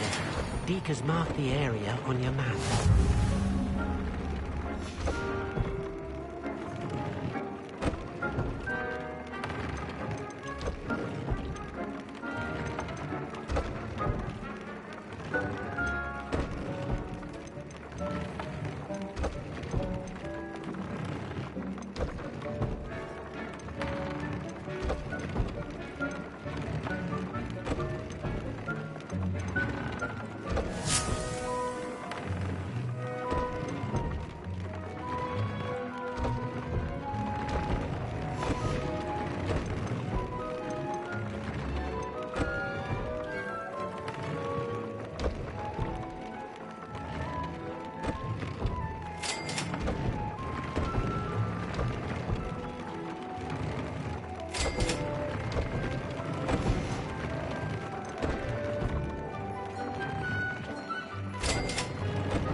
Tobbs Cave shouldn't be terribly far from here.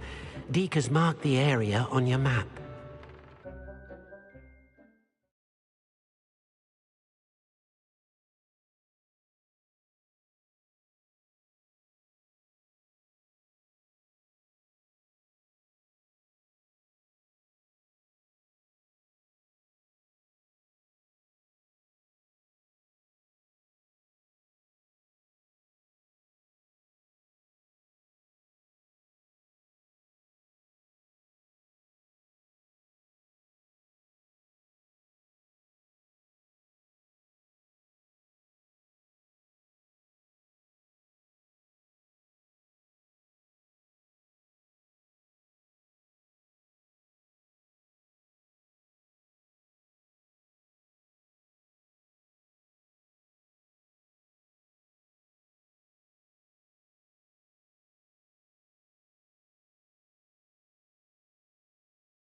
Revelio.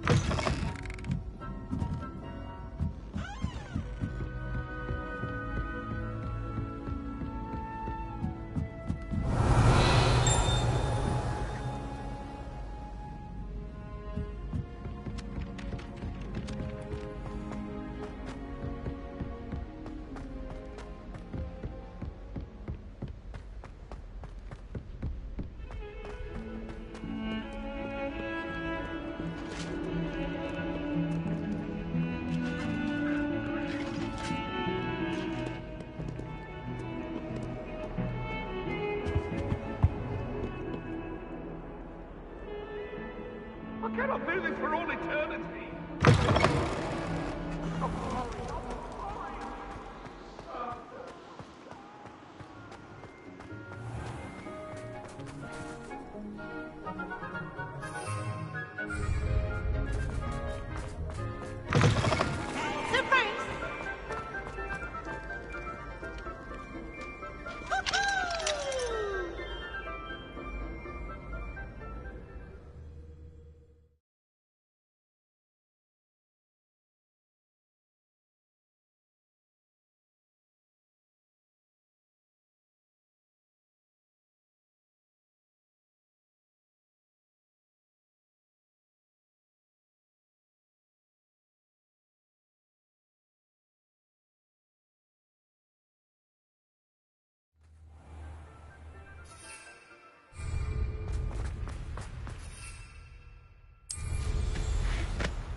Revelio.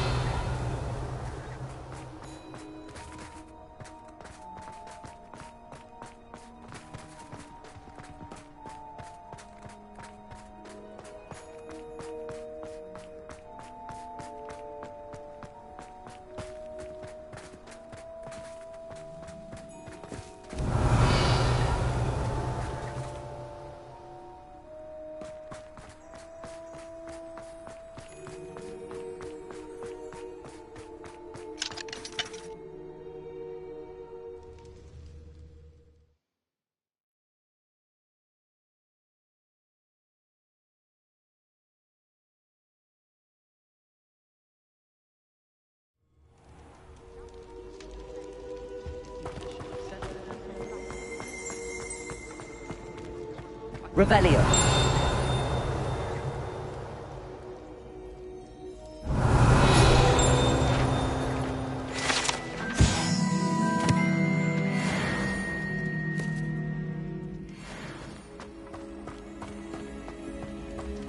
I have been meaning to speak with you.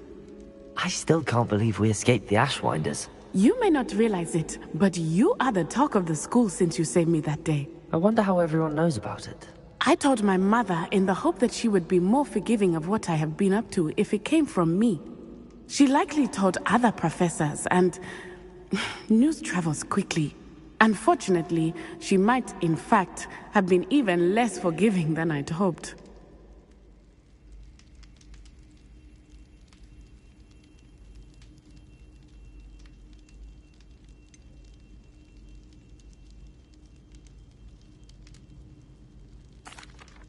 I don't blame her for being concerned.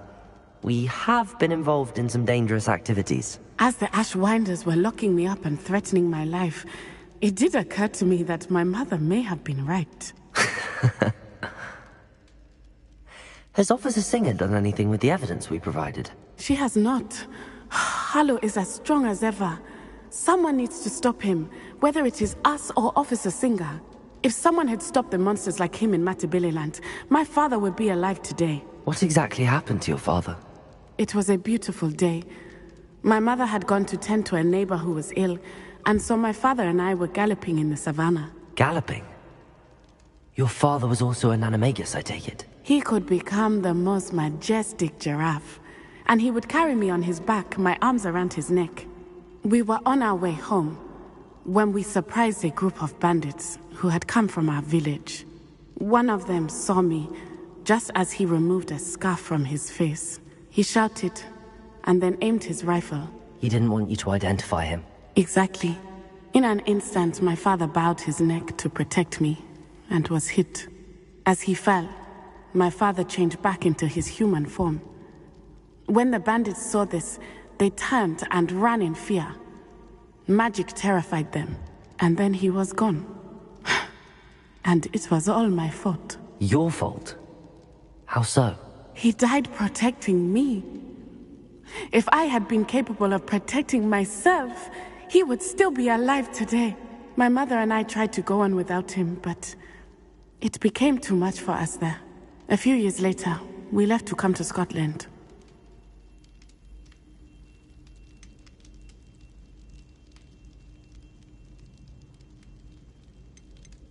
Do you think your father would approve of the things we've been doing? Oh my, that is a good question. In theory, yes. Although he would worry as my mother does. But I think he, of all people, would understand my persistence. My father never shied away from a fight for good, no matter how ruthless the foe. And I think he would have enjoyed knowing that I had a compatriot like you. What does your mother think about all of this? Well, as you saw, she worries a great deal. She is an excellent seer, but I think it bothers her to this day that she did not see my father's death coming. She misses him, as do I. So I believe on some level she understands my need to seek justice in a small way. But that does not mean that she likes it.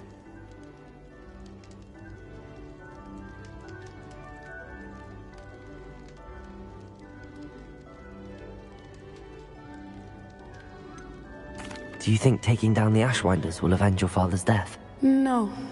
Vengeance is not what drives me. My father would not want that. He and my mother raised me to believe that it is a privilege to be able to fight for those who cannot. I know there is risk involved, but I feel it is worth it. I am glad you seem to think so too. I'm sorry, Natty. I can't imagine what you've been through. Your father sounds exceptional. He was. Truly extraordinary. And thank you for your kind words. We all have our burdens. My father had a saying about that. Yes, I remember. Rain does not fall on one roof alone. Exactly. Soon you and I will put an end to the Ashwinders, beginning with Harlow. And once he is gone, we will turn our attention to Rookwood. We are making progress, and we will succeed. Thank you again for saving me. You deserve all of the praise you have received.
Handy resource indeed, your field guide.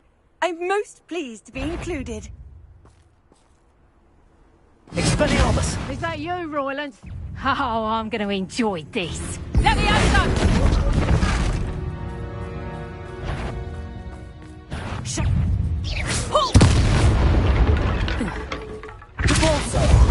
Levioso! Expelliarmus! Levioso! Coward! These rocks have seen better days.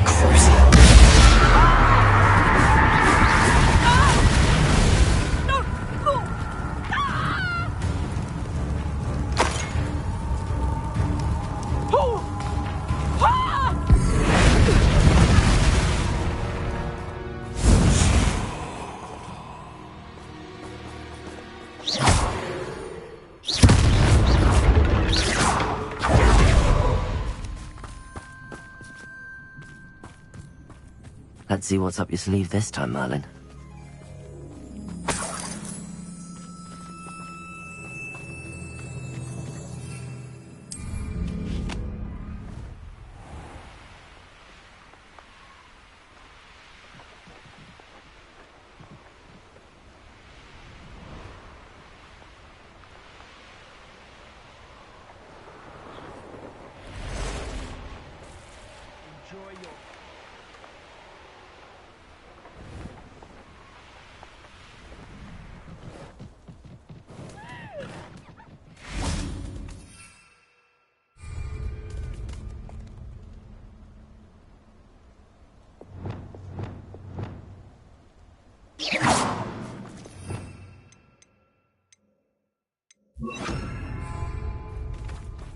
Revelio.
In Tom's glade. Someone messing about. My imagination, I suppose.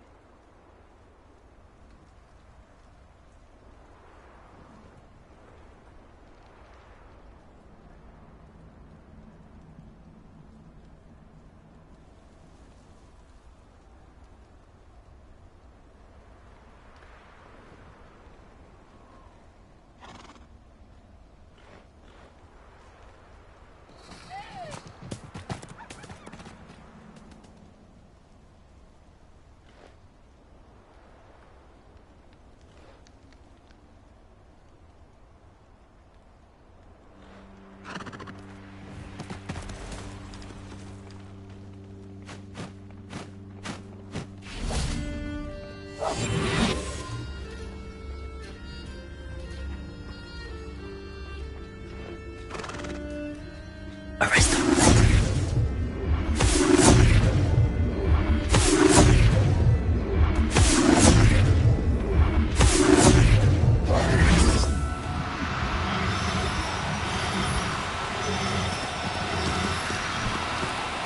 No need to be difficult. I mean you no harm.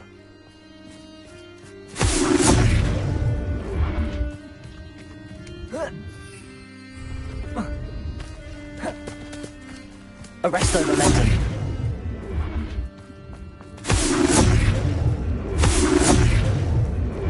Glacier.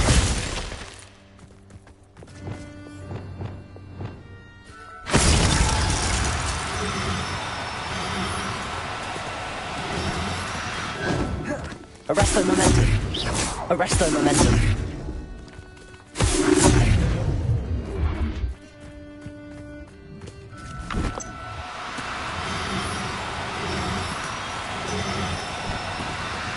Now, I'm only trying to help.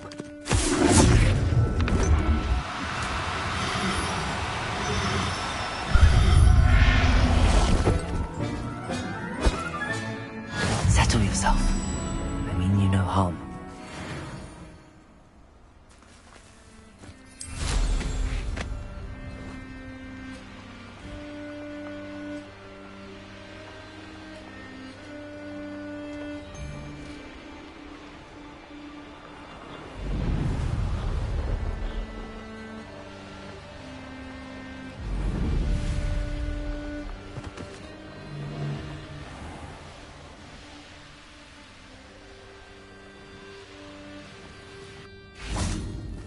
I can do this. I can do this. They will want to help. Is this where we're meeting the centaurs? Well, they don't exactly know we're coming, so it's less of a meeting and more of a surprise, I suppose.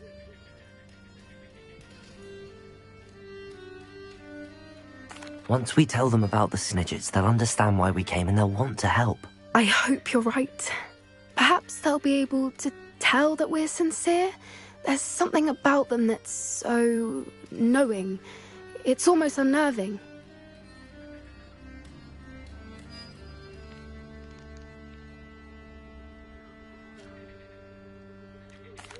I suppose they are known for having an air of omniscience. That's exactly the right word. I just... never mind. What is it? It's nothing, truly. We've no secrets to hide. That's right. We'll simply be honest with them about what we're trying to do. They'll have to help us, won't they? Yes, of course. You're absolutely right. We'll meet with them, tell them about the Snidgets, and I'm sure to all be fine.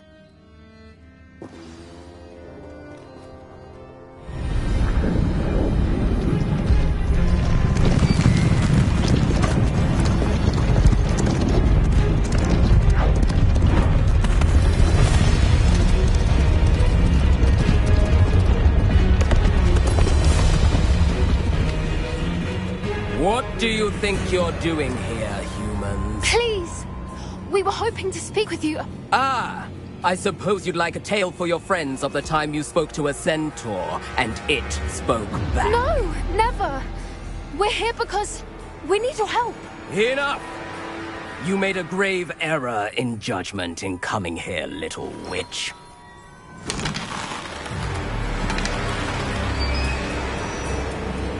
Leave them be, Alec.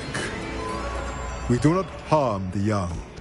It is not our way. You forget your place, old fool. I'm the leader of this herd, and while you cling to our way, their kind continue to slaughter beasts like us without a care! From what I can see, they have slaughtered no one. They will leave here unharmed. Mark my words, Doran. If I ever see them again, it will be all 3 of your heads.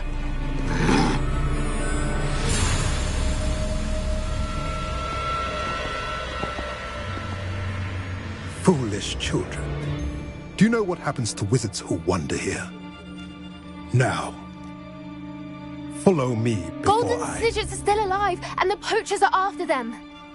They know that the key to finding them lies in the moonlight, but they don't know what that means, yet. Please, help us find the Snidgets before the poachers do. Could it be?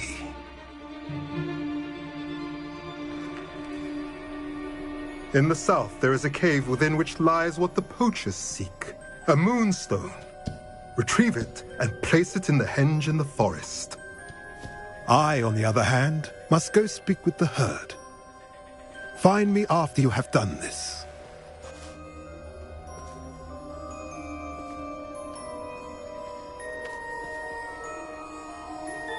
I don't understand. So the moonlight mentioned in the journal doesn't refer to actual moonlight, but to a moonstone. What do moonstones have to do with Snidgets? And why was he so certain about where we could find one?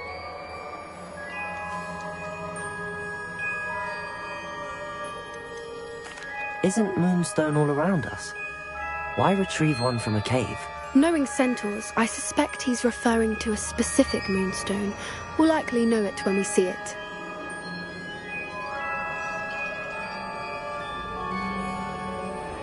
I don't know, but I am inclined to believe him, what with his being a centaur and all. I am too. It is a shame how quickly he left. What was his name? Doran. That's what the leader of the herd called him. Well, if Doran knows something we don't, I'd rather act now and ask questions later. I can head to the library and start looking into the cave you mentioned. I'll let you know what I find.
Resto momentum.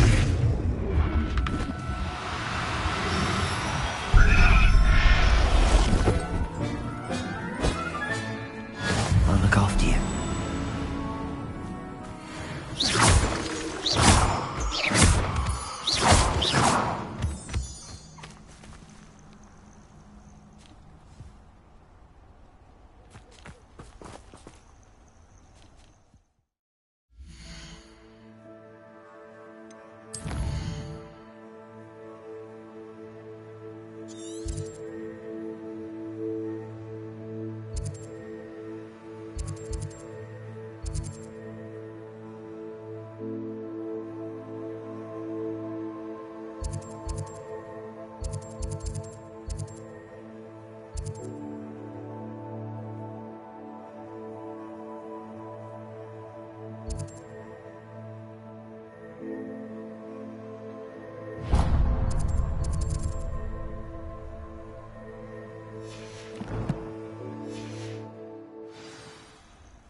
Knowing a meat, he's likely studied here.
You can feed a beast, or it can feed you. I prefer the latter. The Ministry ought to loosen the reins on the dark arts. No better protection, if you ask me. Ha ha! Time to teach someone a lesson!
You can't keep your eyes off a pretty lass, you can't. Quit a flick of a...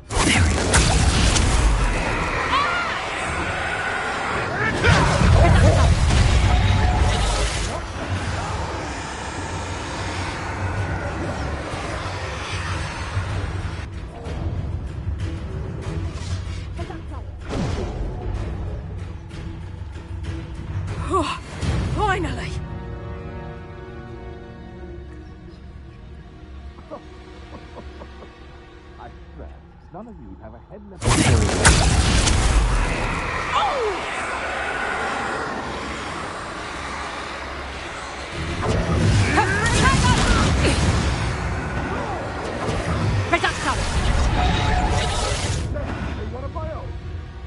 will fall!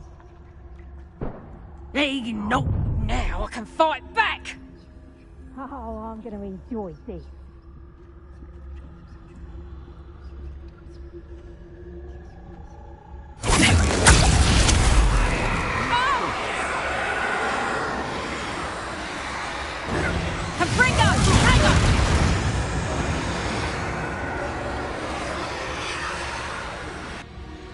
Come to think of it, months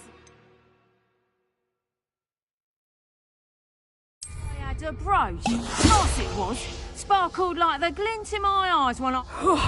Finally! Release me!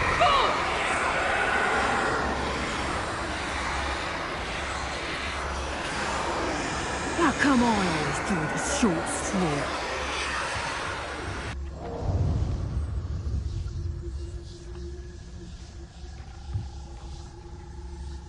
Now I can fight back! Oh!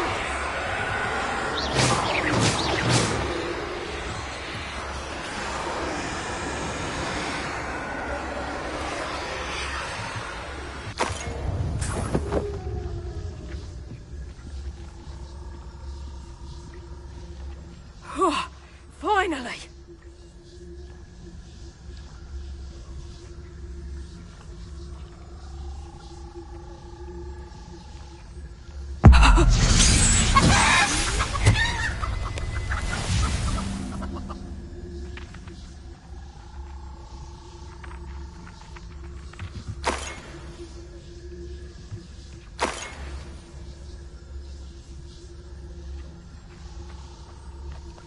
Revelio.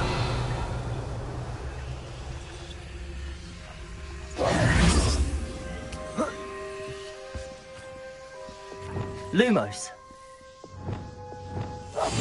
Anyone looking for trouble, found it in me.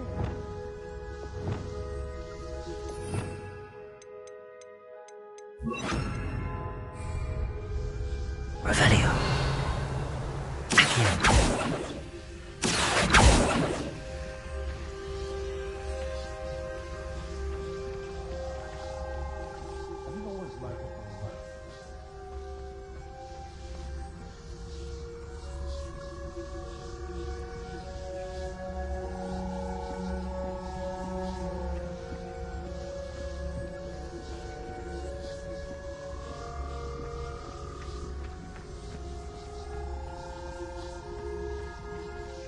Betting on the dragon fight was the best decision I've made yet.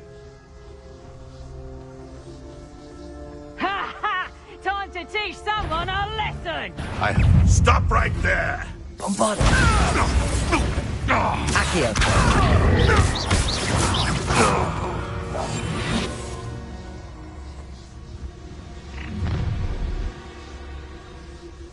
Oh, I'm going to enjoy this.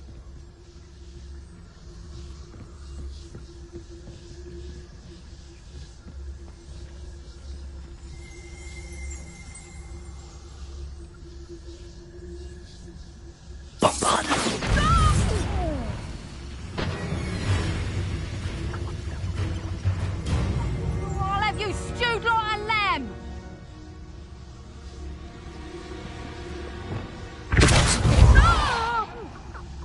Levioso! Stop me! Levioso! Stop this buffoon! Levioso! Levioso! You're coming!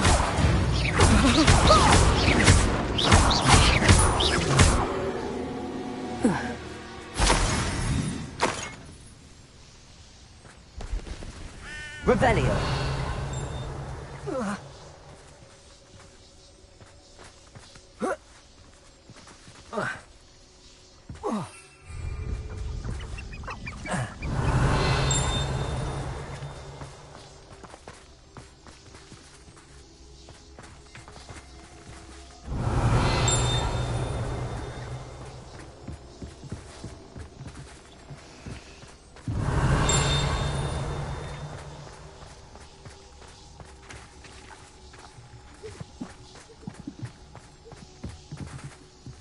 Accio.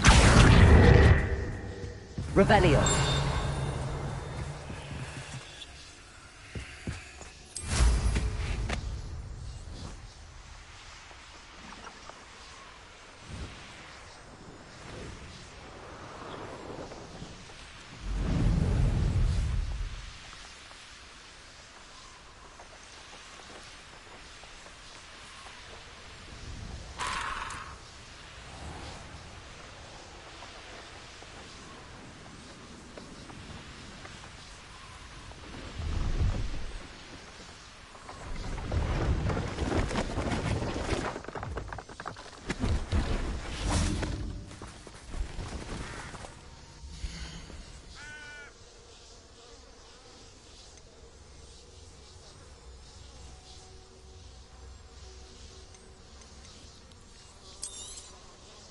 Thank you for your patronage.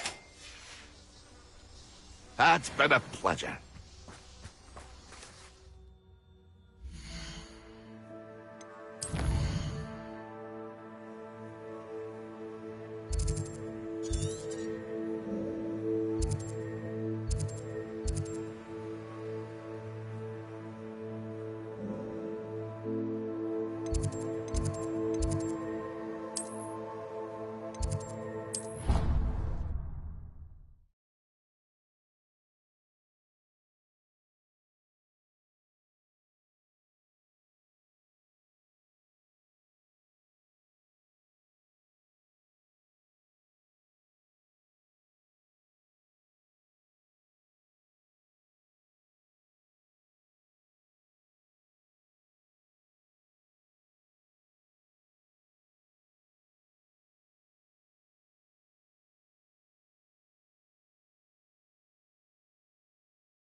Welcome back.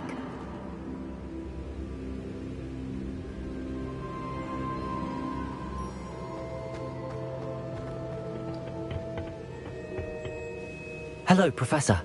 I have news. The goblins are looking for something. Another repository. They've built drills to help with their search. Most troubling. Are these repositories like the broken container I found at Rookwood Castle? They are.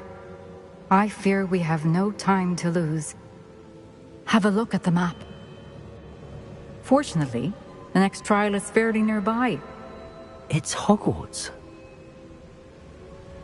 As you know, I was headmistress in my time. My portrait hangs in the headmaster's office. In fact, I witnessed Professor Black learn of your arrival. And I'll confess that I wondered about you. Wait, is the next trial in the headmaster's office? It is. I had hoped that when the time came, the occupant of that office would be of help to us. Unfortunately, this headmaster seems wildly unconcerned with anything but himself. You'll need to access the office while he's away. I understand. Very well. I'll find some way to get in. Good. I shall meet you in my portrait there. Until then.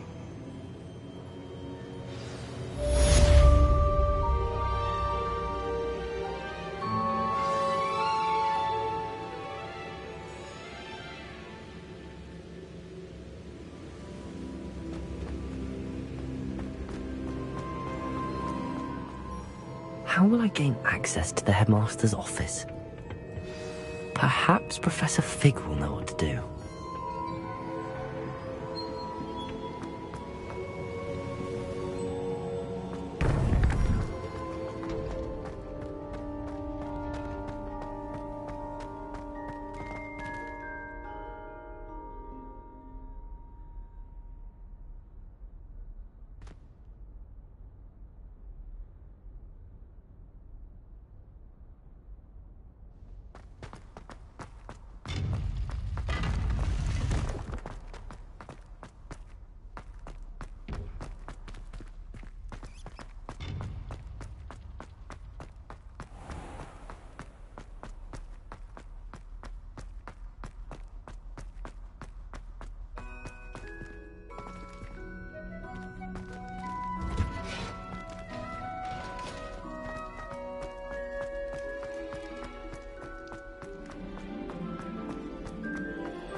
Revelio.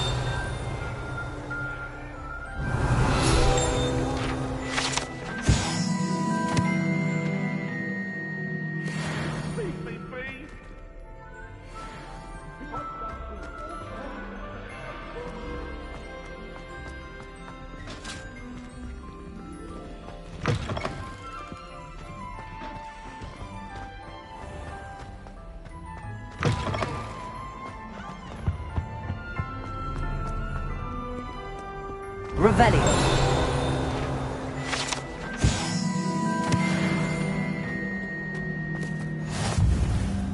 I did tell you not to put too much dragon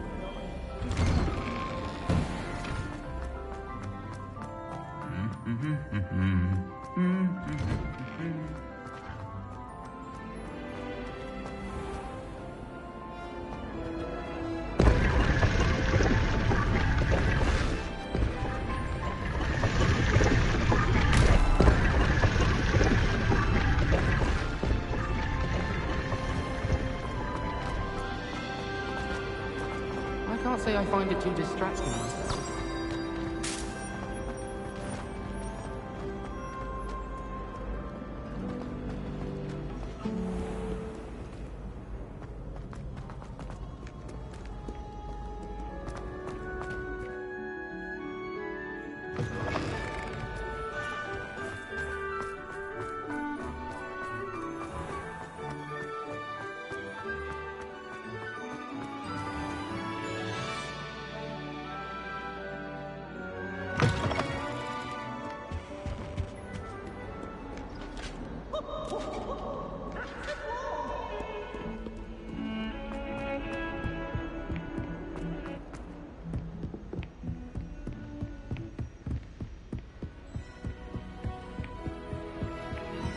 Revelio.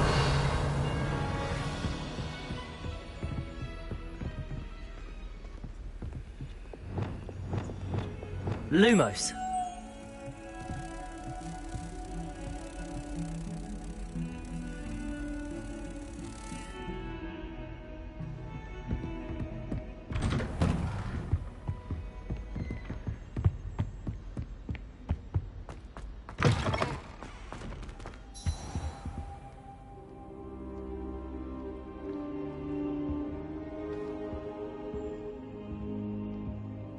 I hope I look... Professor Fig! The Keepers have shown me where the next trial is. Has something changed? Lodgok and I have learned that the goblins are searching for another repository, like the one we saw at Rookwood Castle. And I discovered that they're building massive drills to help in their search. Professor Fitzgerald seemed very concerned. I see. Ranrock clearly knows even more than we suspected.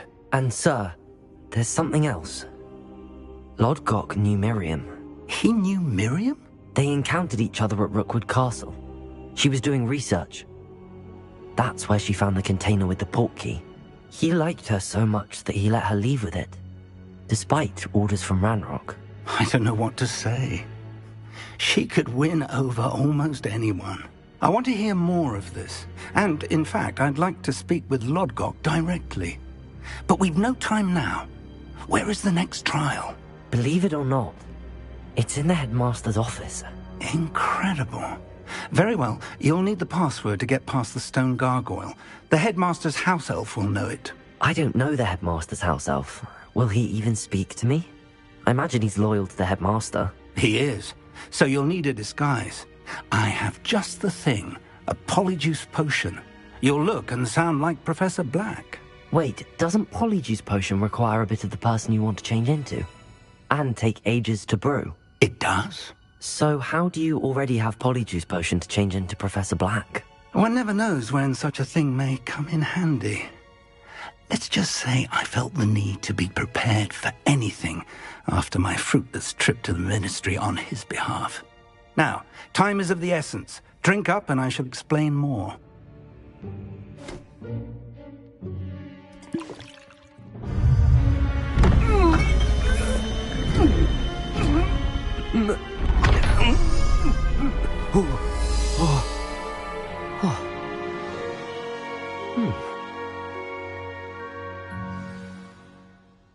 How do you feel?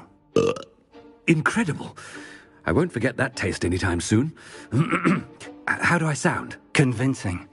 I've taken the liberty of transfiguring your robes. As we discussed, you'll need the password from Scrope, who could be anywhere in the castle. You might look for Professor Kagawa. She's taken to badgering the poor elf about Quidditch in the hopes that he can convince Black to change his mind. Thus far, unsuccessfully. I see.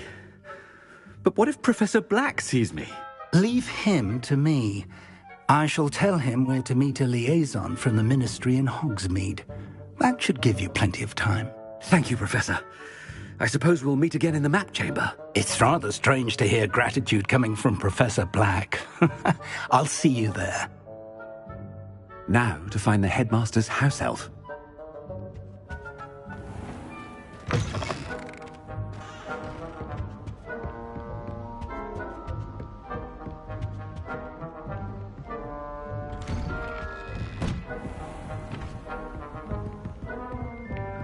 Professor, a moment of your time, please. Professor, I was hoping to catch you.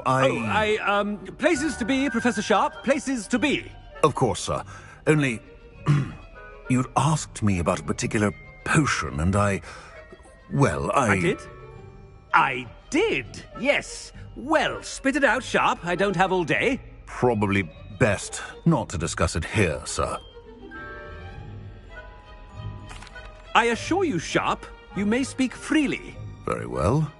I've brewed the cure for boils you wanted. I can drop it by your office when it's convenient.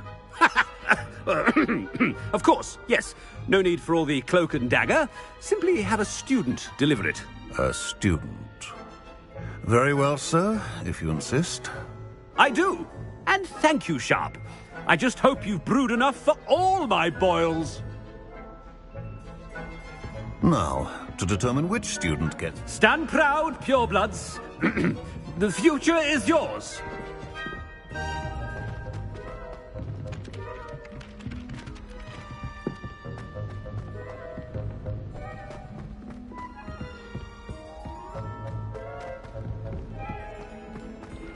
When I witness what passes for magic in these halls, I thought I heard the headmaster approaching.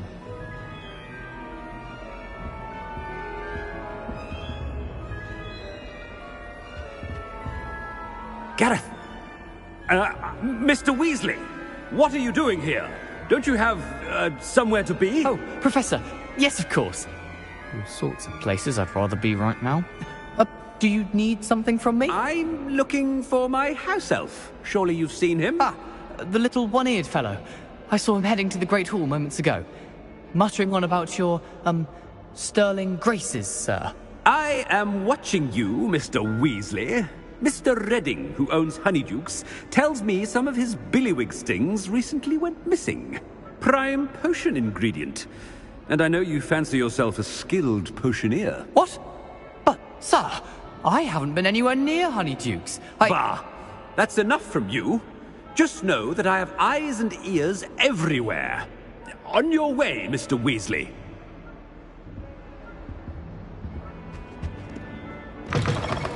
Well, there's one for my diary.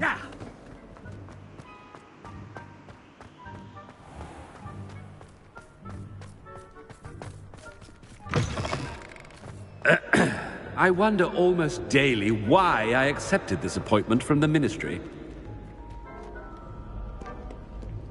Headmaster, here, what could he want? Mr. Gaunt! Where do you think you're going? I beg your pardon, sir. I'm simply on my way outside. Taking the day off, eh? Typical student, wasting the hours away. I have to write 20 inches on Dittany and its uses. Was heading to the greenhouse. Ah, yes! Mixed with, bubo tuber pus makes a fine, mustache paste. Yes, mustache paste. I find. Are you feeling all right, sir? You don't seem yourself. I assure you I am quite healthy, Gaunt. If I need a medical diagnosis, I shall head to St. Mungo's.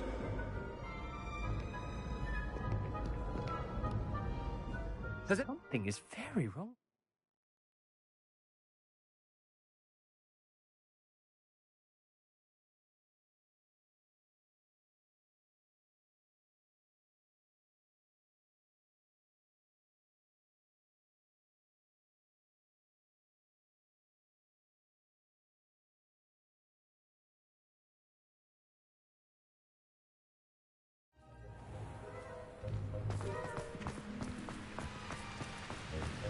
Professor, a word?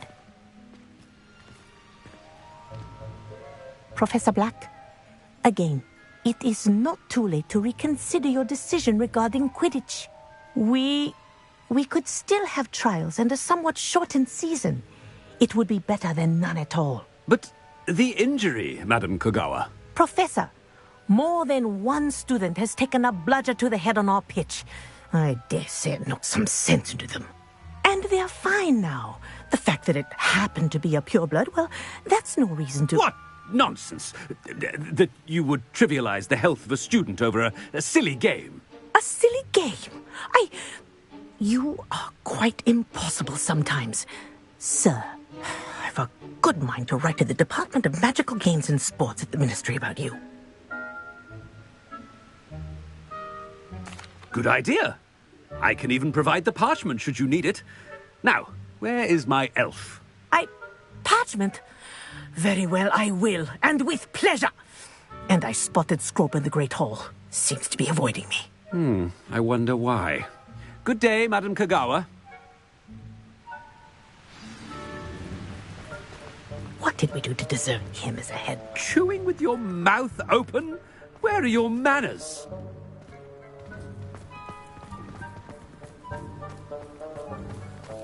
Ah! Ah! Ah!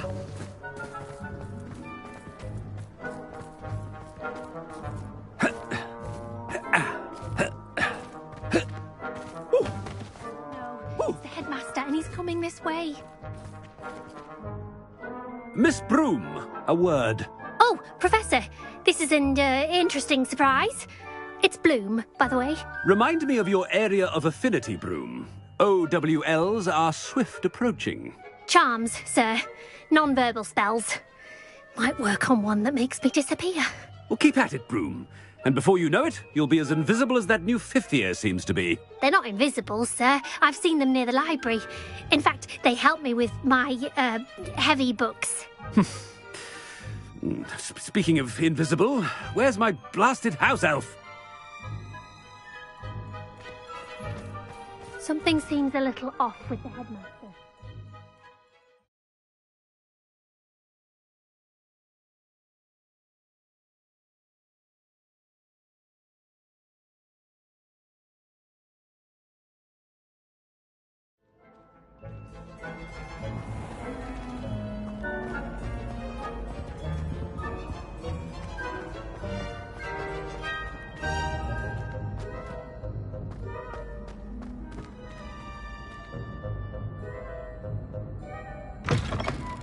If you must speak with me, consult my secretaries or what have you.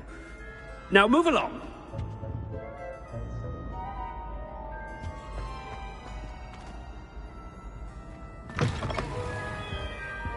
Professor, a word, please. Hello, Professor Black. Ah, Professor Weasley. How delightful to see you. Sir? Since I have you here, I wonder if I might, speak with you about Professor Fig. Oh, very well. I've decided to give him a bit more, leeway with his time. Leeway, Professor? Are you sure that's wise? I confess I do worry for his students. He's rarely here as it is.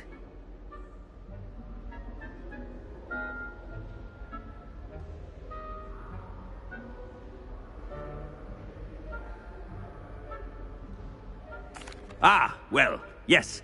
He's handling some official ministry business for me. I see. But, sir, if I may, I am wary of how much time the new fifth year seems to be spending away from the castle, supposedly on Professor Fig's behalf. I've heard unsettling rumors of their escapades. Everything from sneaking into the Forbidden Forest to confronting Ranrock's loyalists and Rookwood's lot. What? Goodness. You cannot believe everything you hear, Professor. No, you cannot. I mean, I shall keep an eye on Fig. You simply keep doing the wonderful job that you're doing. Simply wonderful. Thank you. But I'm happy to look into... Good. That'll be all, Weasley. I mean, Professor Weasley. Good day. A wonderful job. Leeway for Professor Fig? I shall never understand that man. That ought to give Professor Fig some breathing room. Scrope's as hard a worker as any. Ahem! Attention, students! I hereby decree that the Great Hall be forthwith decorated in the noble banners of Gryffindor. I shall be taking no questions at this time, or ever. Scrope! Oh, greetings, Master. Remind me of the password to my office. Oh, but Master made Scrope swear never to tell anyone, even Master himself. And now I'm telling you that you can tell me. Yes, sir. Of course, sir. Scrope begs forgiveness. It is the Black family motto, Master. Right. Of course. Master does remember it.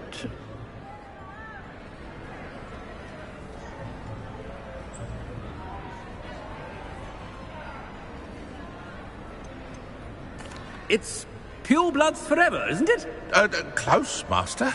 Scrope thinks Master is indeed testing Scrope. It is always pure. Obviously. And, of course, as Master knows, in French. Ah! Yes, of course. I order you to pronounce it for me. Oh, but Master knows that Scrope's French is most pitiful. Oh, very well. Toujours pur. Ha! Thank you. Never speak of this conversation with me or anyone else. Of course, sir. Scrope shall try his best to keep out of Master's way.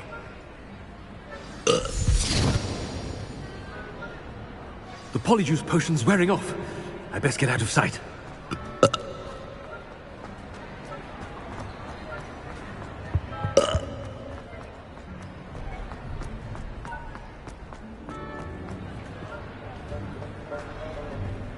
Made it just in time.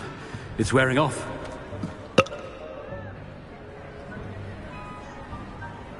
Fig was right. I can't believe it worked. Now to speak the password to the gargoyle.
Revelio.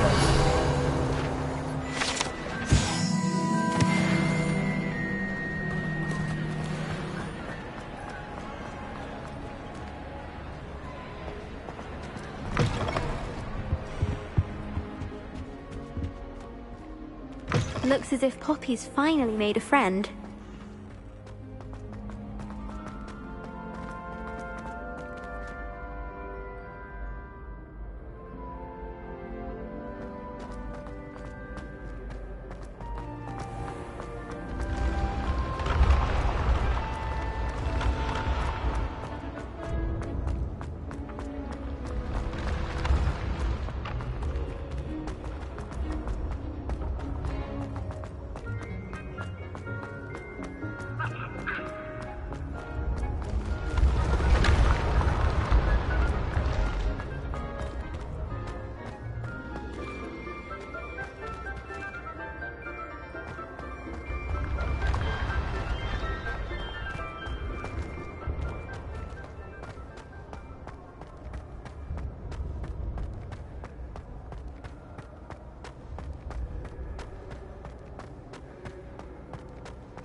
Revelio.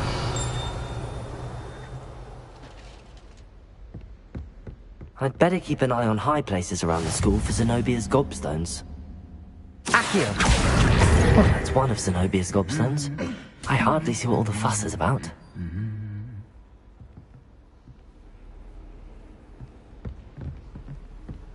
How nice to see you, my young friend.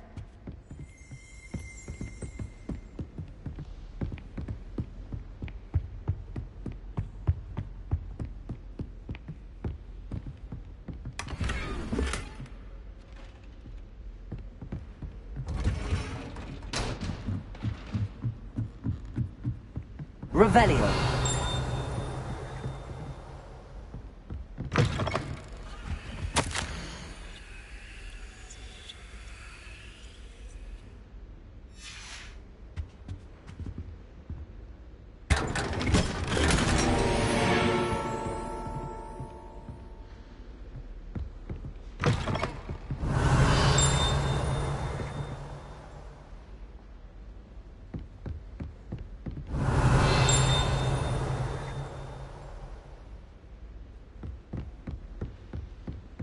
Revelio.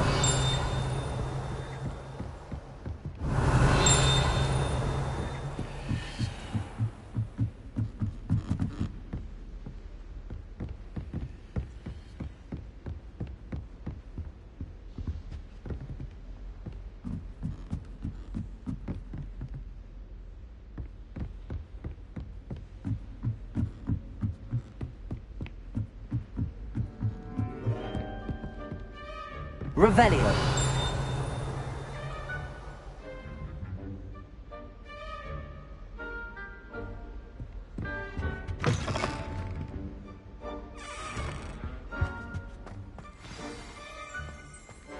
The gargoyle.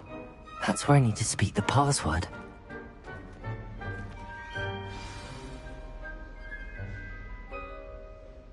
Toujours pure.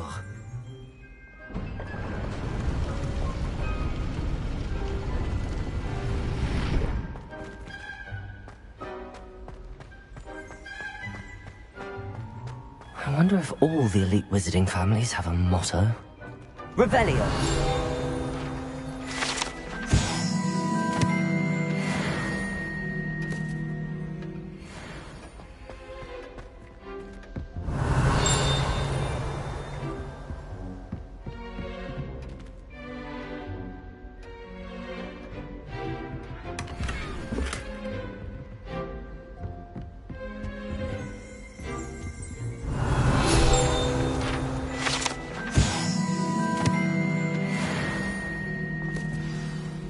It's good to see you.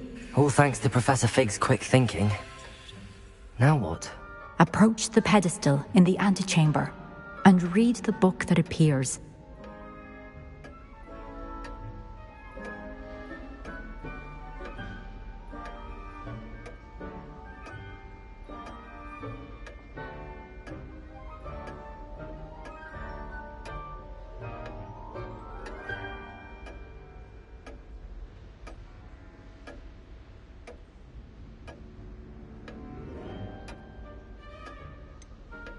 What can I expect to find in the book? A story. I cannot say more. You may recognize some elements of it, as I was inspired by a tale with which many wizarding children are familiar. I suspect there will be more to this than reading a book. Your suspicions are correct. We shall speak when you are finished. Has this been under the headmaster's nose all this time?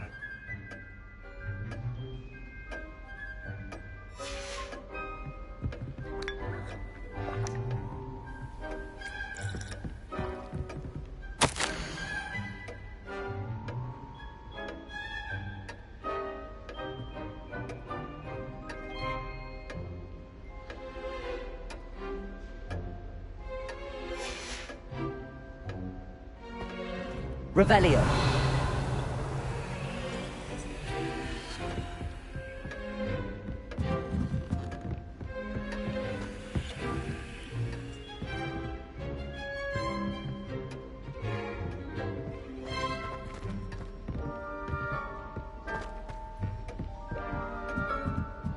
That must be the pedestal.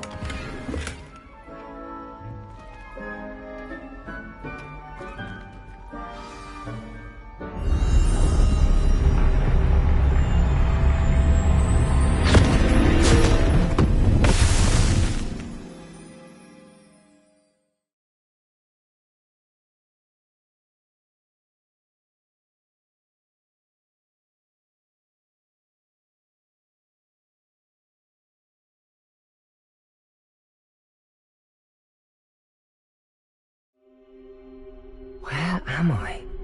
Professor Fitzgerald? Can you hear me? I am here. In this place, you may call me Neve. You shall be witness to a fable. Pay attention. Things are not always as they seem. You must move swiftly and cautiously. Use the tools you encounter to find me. The first you will need is a cloak.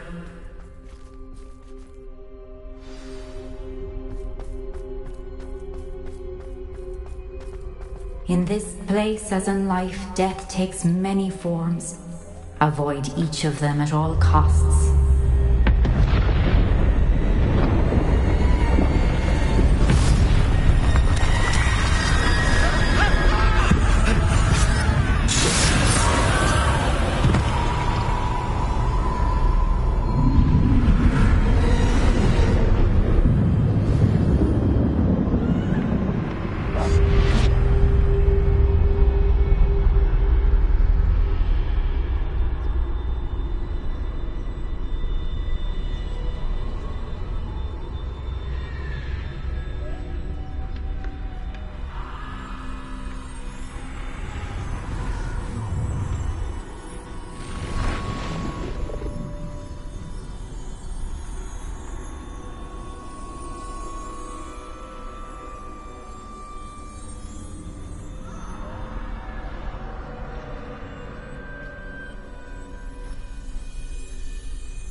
I should have run when I could. I'd be free by now.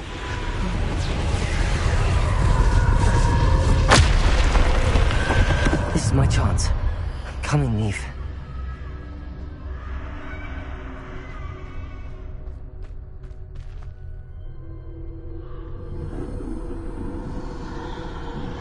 I need to time this just right.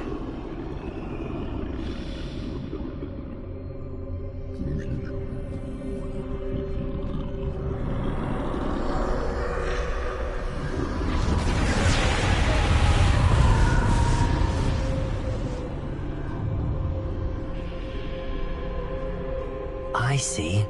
A staircase straight ahead.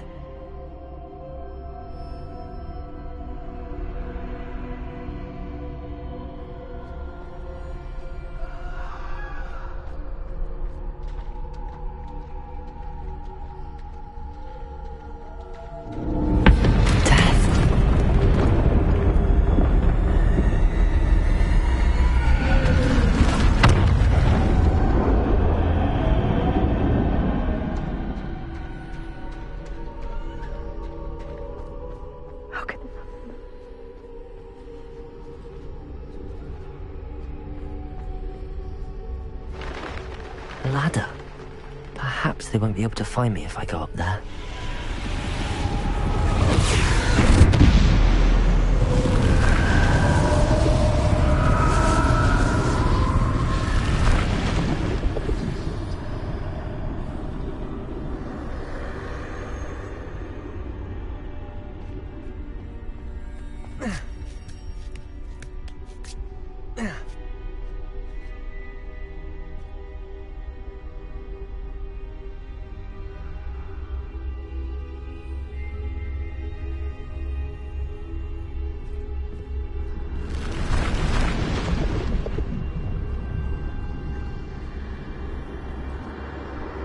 They're gone. For now. I need to get out of here. Where could Neve be?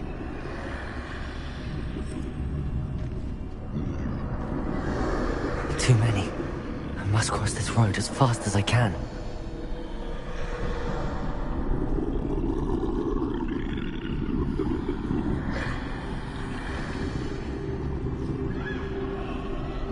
That's where I need to go, but I need to find a way past them.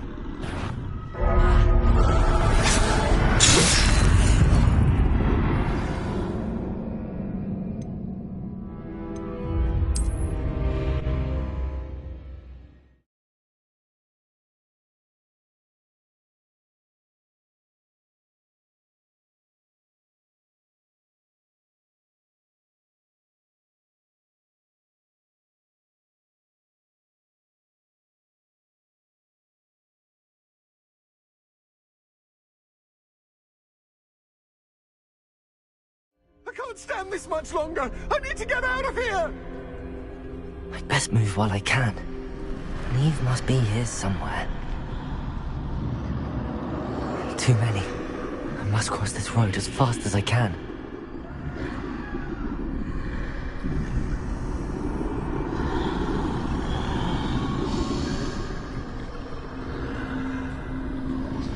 That's where I need to go, but I need to find a way past them.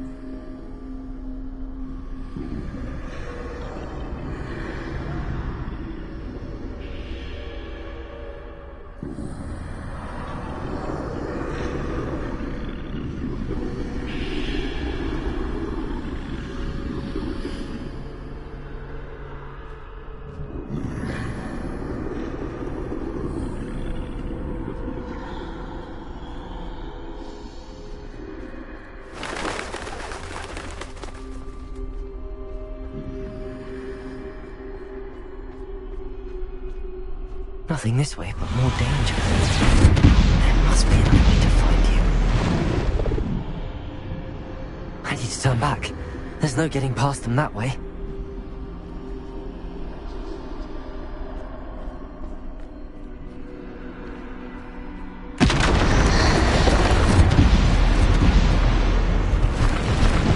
That doorway looks like the only...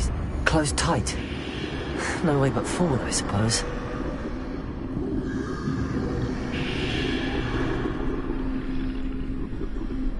Revelio.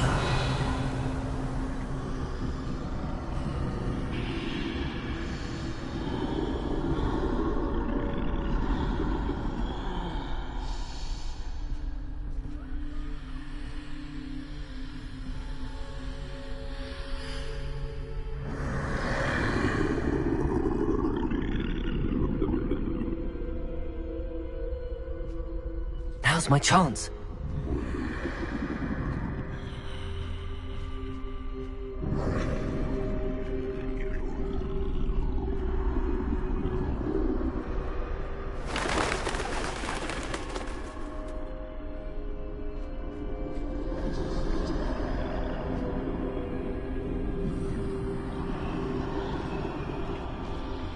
That's the way forward.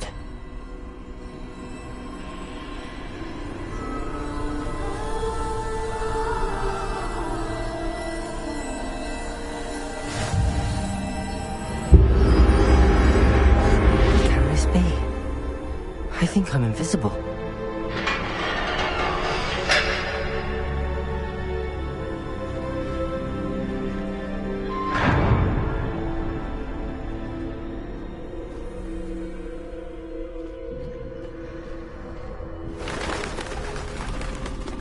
They can't see me at all. I can get closer to them.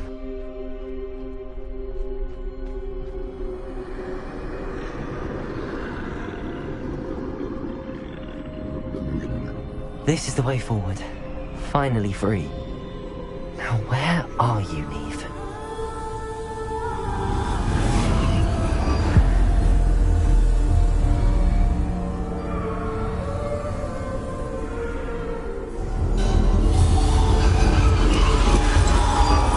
You have outrun death thus far, but have yet to find me.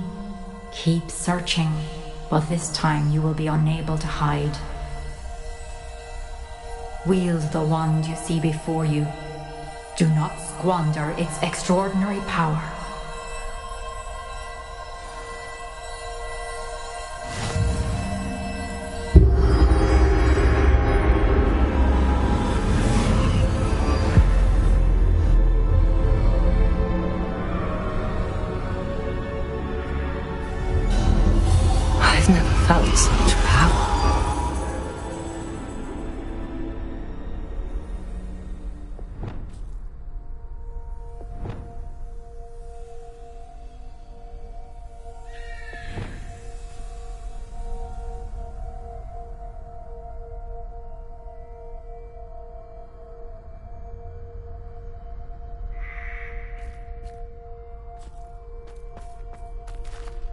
Depulsor! Bombarder!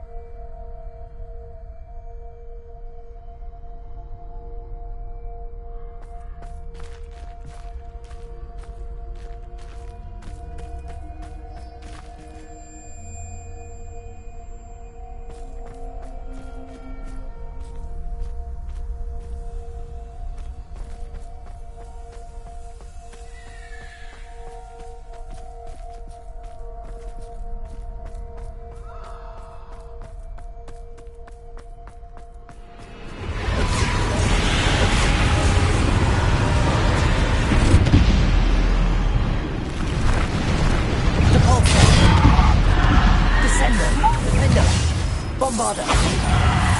Descendo! Depulsor! Bombarder! Defender!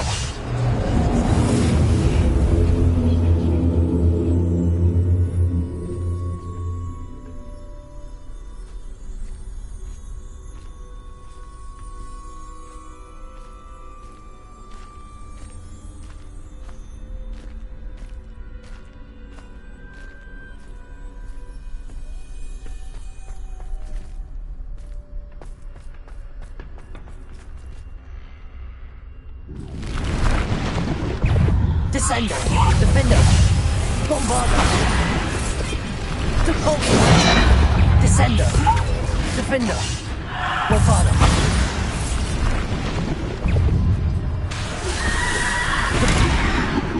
Descender! Bombarder!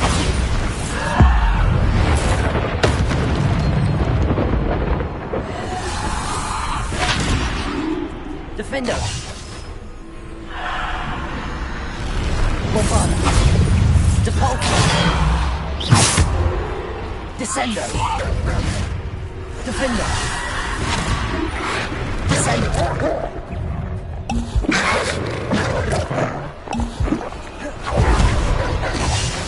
Descender!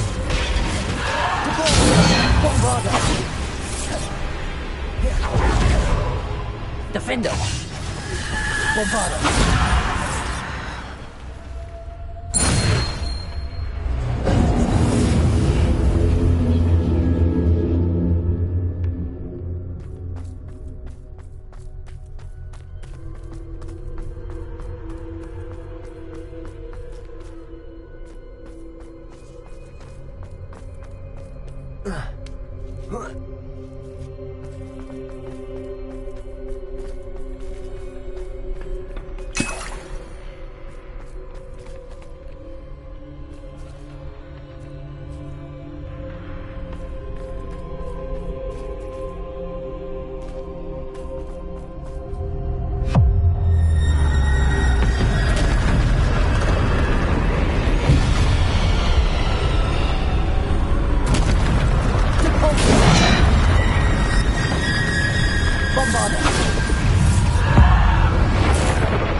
Bombarder!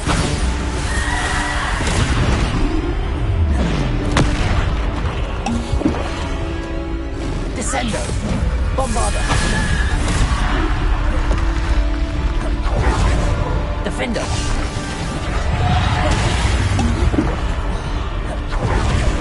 Descender! Bombarder! Depulsor! Descender! Bombarder! Bombarder!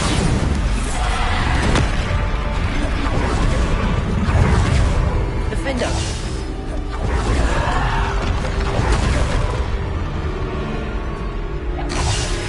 Depulsor!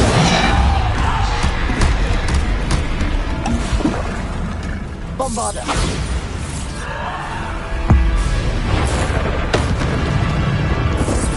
Depulsor! Defender! Descender!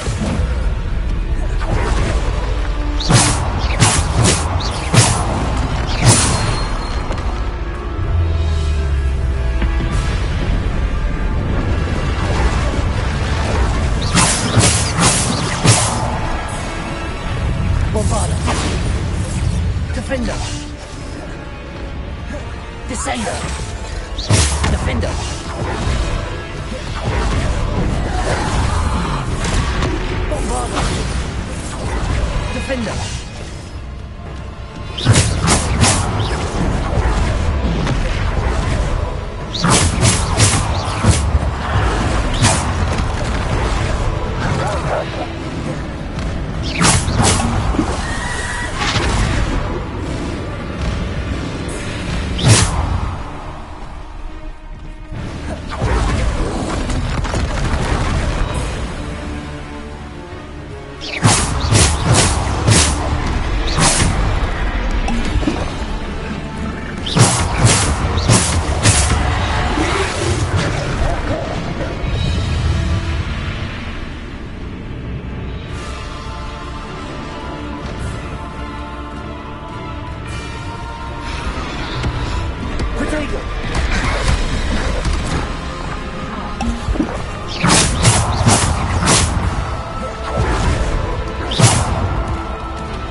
Stone. This must be for me.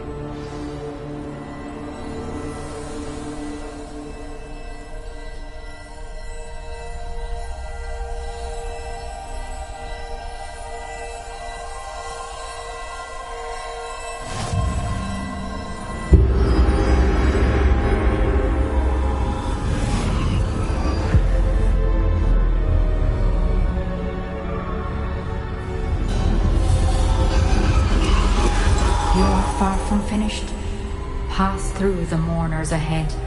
Nothing is what it seems.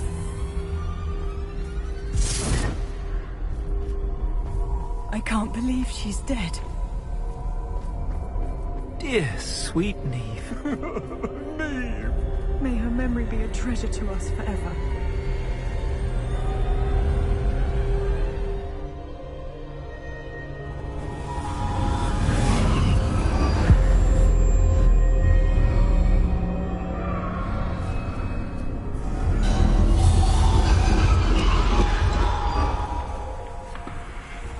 You found me, but you cannot undo what has been done. The magic of the stone can only conjure a shadow of my former self.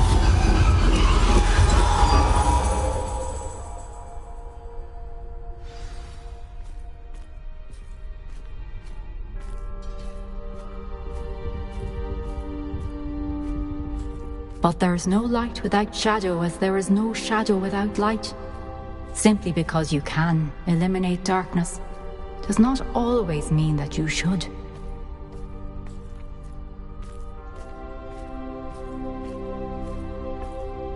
Remember that as you witness my memory.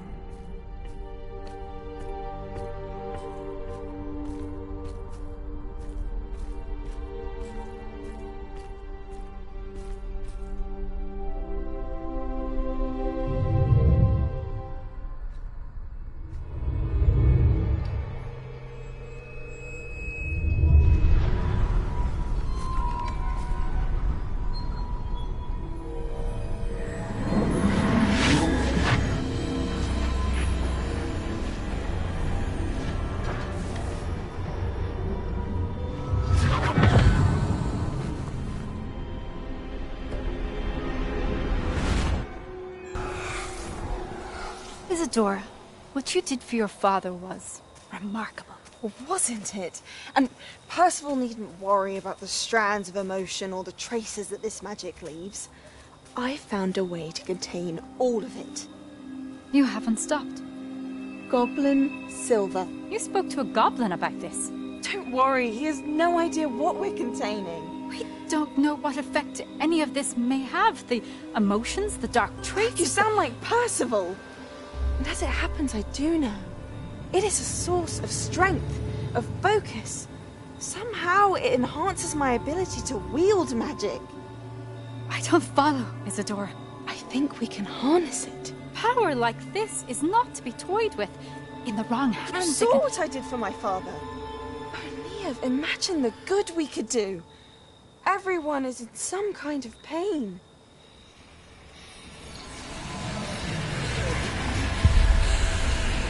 What are you doing?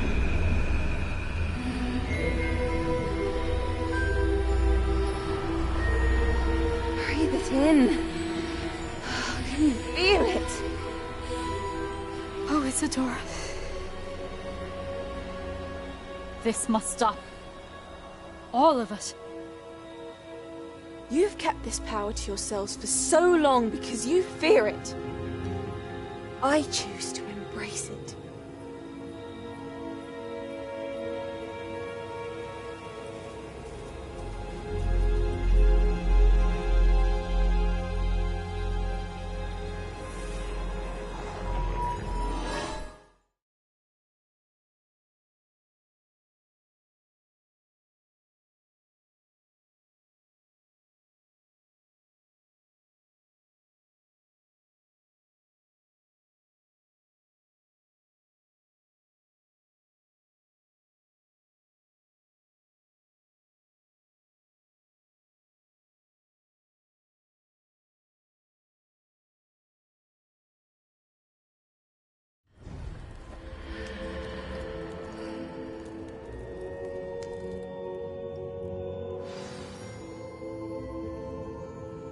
Revelio.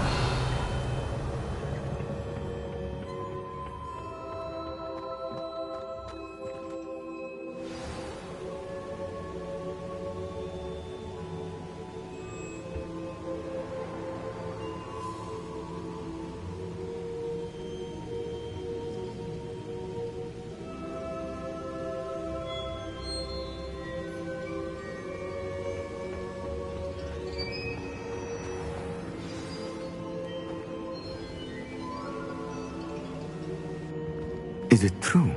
Has someone completed the first 3 trials? It is, and I have. But you are so... Young? I know. You must be Professor Bakar. I am. Pleased to meet you. The pensive memory I just witnessed, was Isadora inhaling painful emotions? She was. I found it disturbing. But how did she gain power from it? How did she harness it? It was disturbing. Although, I wonder that you are asking about her power. I hesitate to reveal the location of my pensive to someone who, perhaps, has yet to understand the responsibility of power. I can assure you, Professor, I do. In fact, what you don't yet know is that a dangerous goblin called Ranrock has accessed the repository at Rookwood Castle. He has learned to harness the contents of it as a source of immense power. He plans to use that power against wizardkind. We have no time to waste. I see. Nonetheless, the knowledge you shall gain after you witness my memories is too valuable to share without further consideration. I shall require time to confer with the other keepers. It seems we have no choice but to wait, frustrating as it is. I heard what you told Professor Bakar. Isadora was inhaling emotions to gain power? She was. And she pulled emotions, as she did from her father, from Professor Fitzgerald, without permission. Monstrous. What's more, she said that she found a way to store the traces of magic she extracted in goblin silver. The repositories? Possibly. There's something I didn't get a chance to tell you earlier.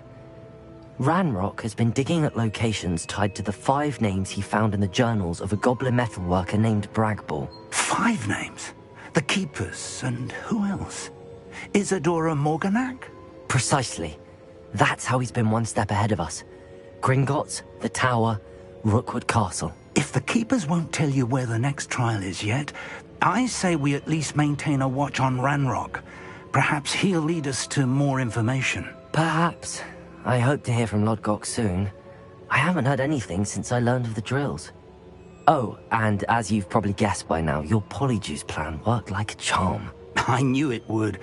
I may have done too good a job distracting Black. I had no idea he can't hold his fire whiskey.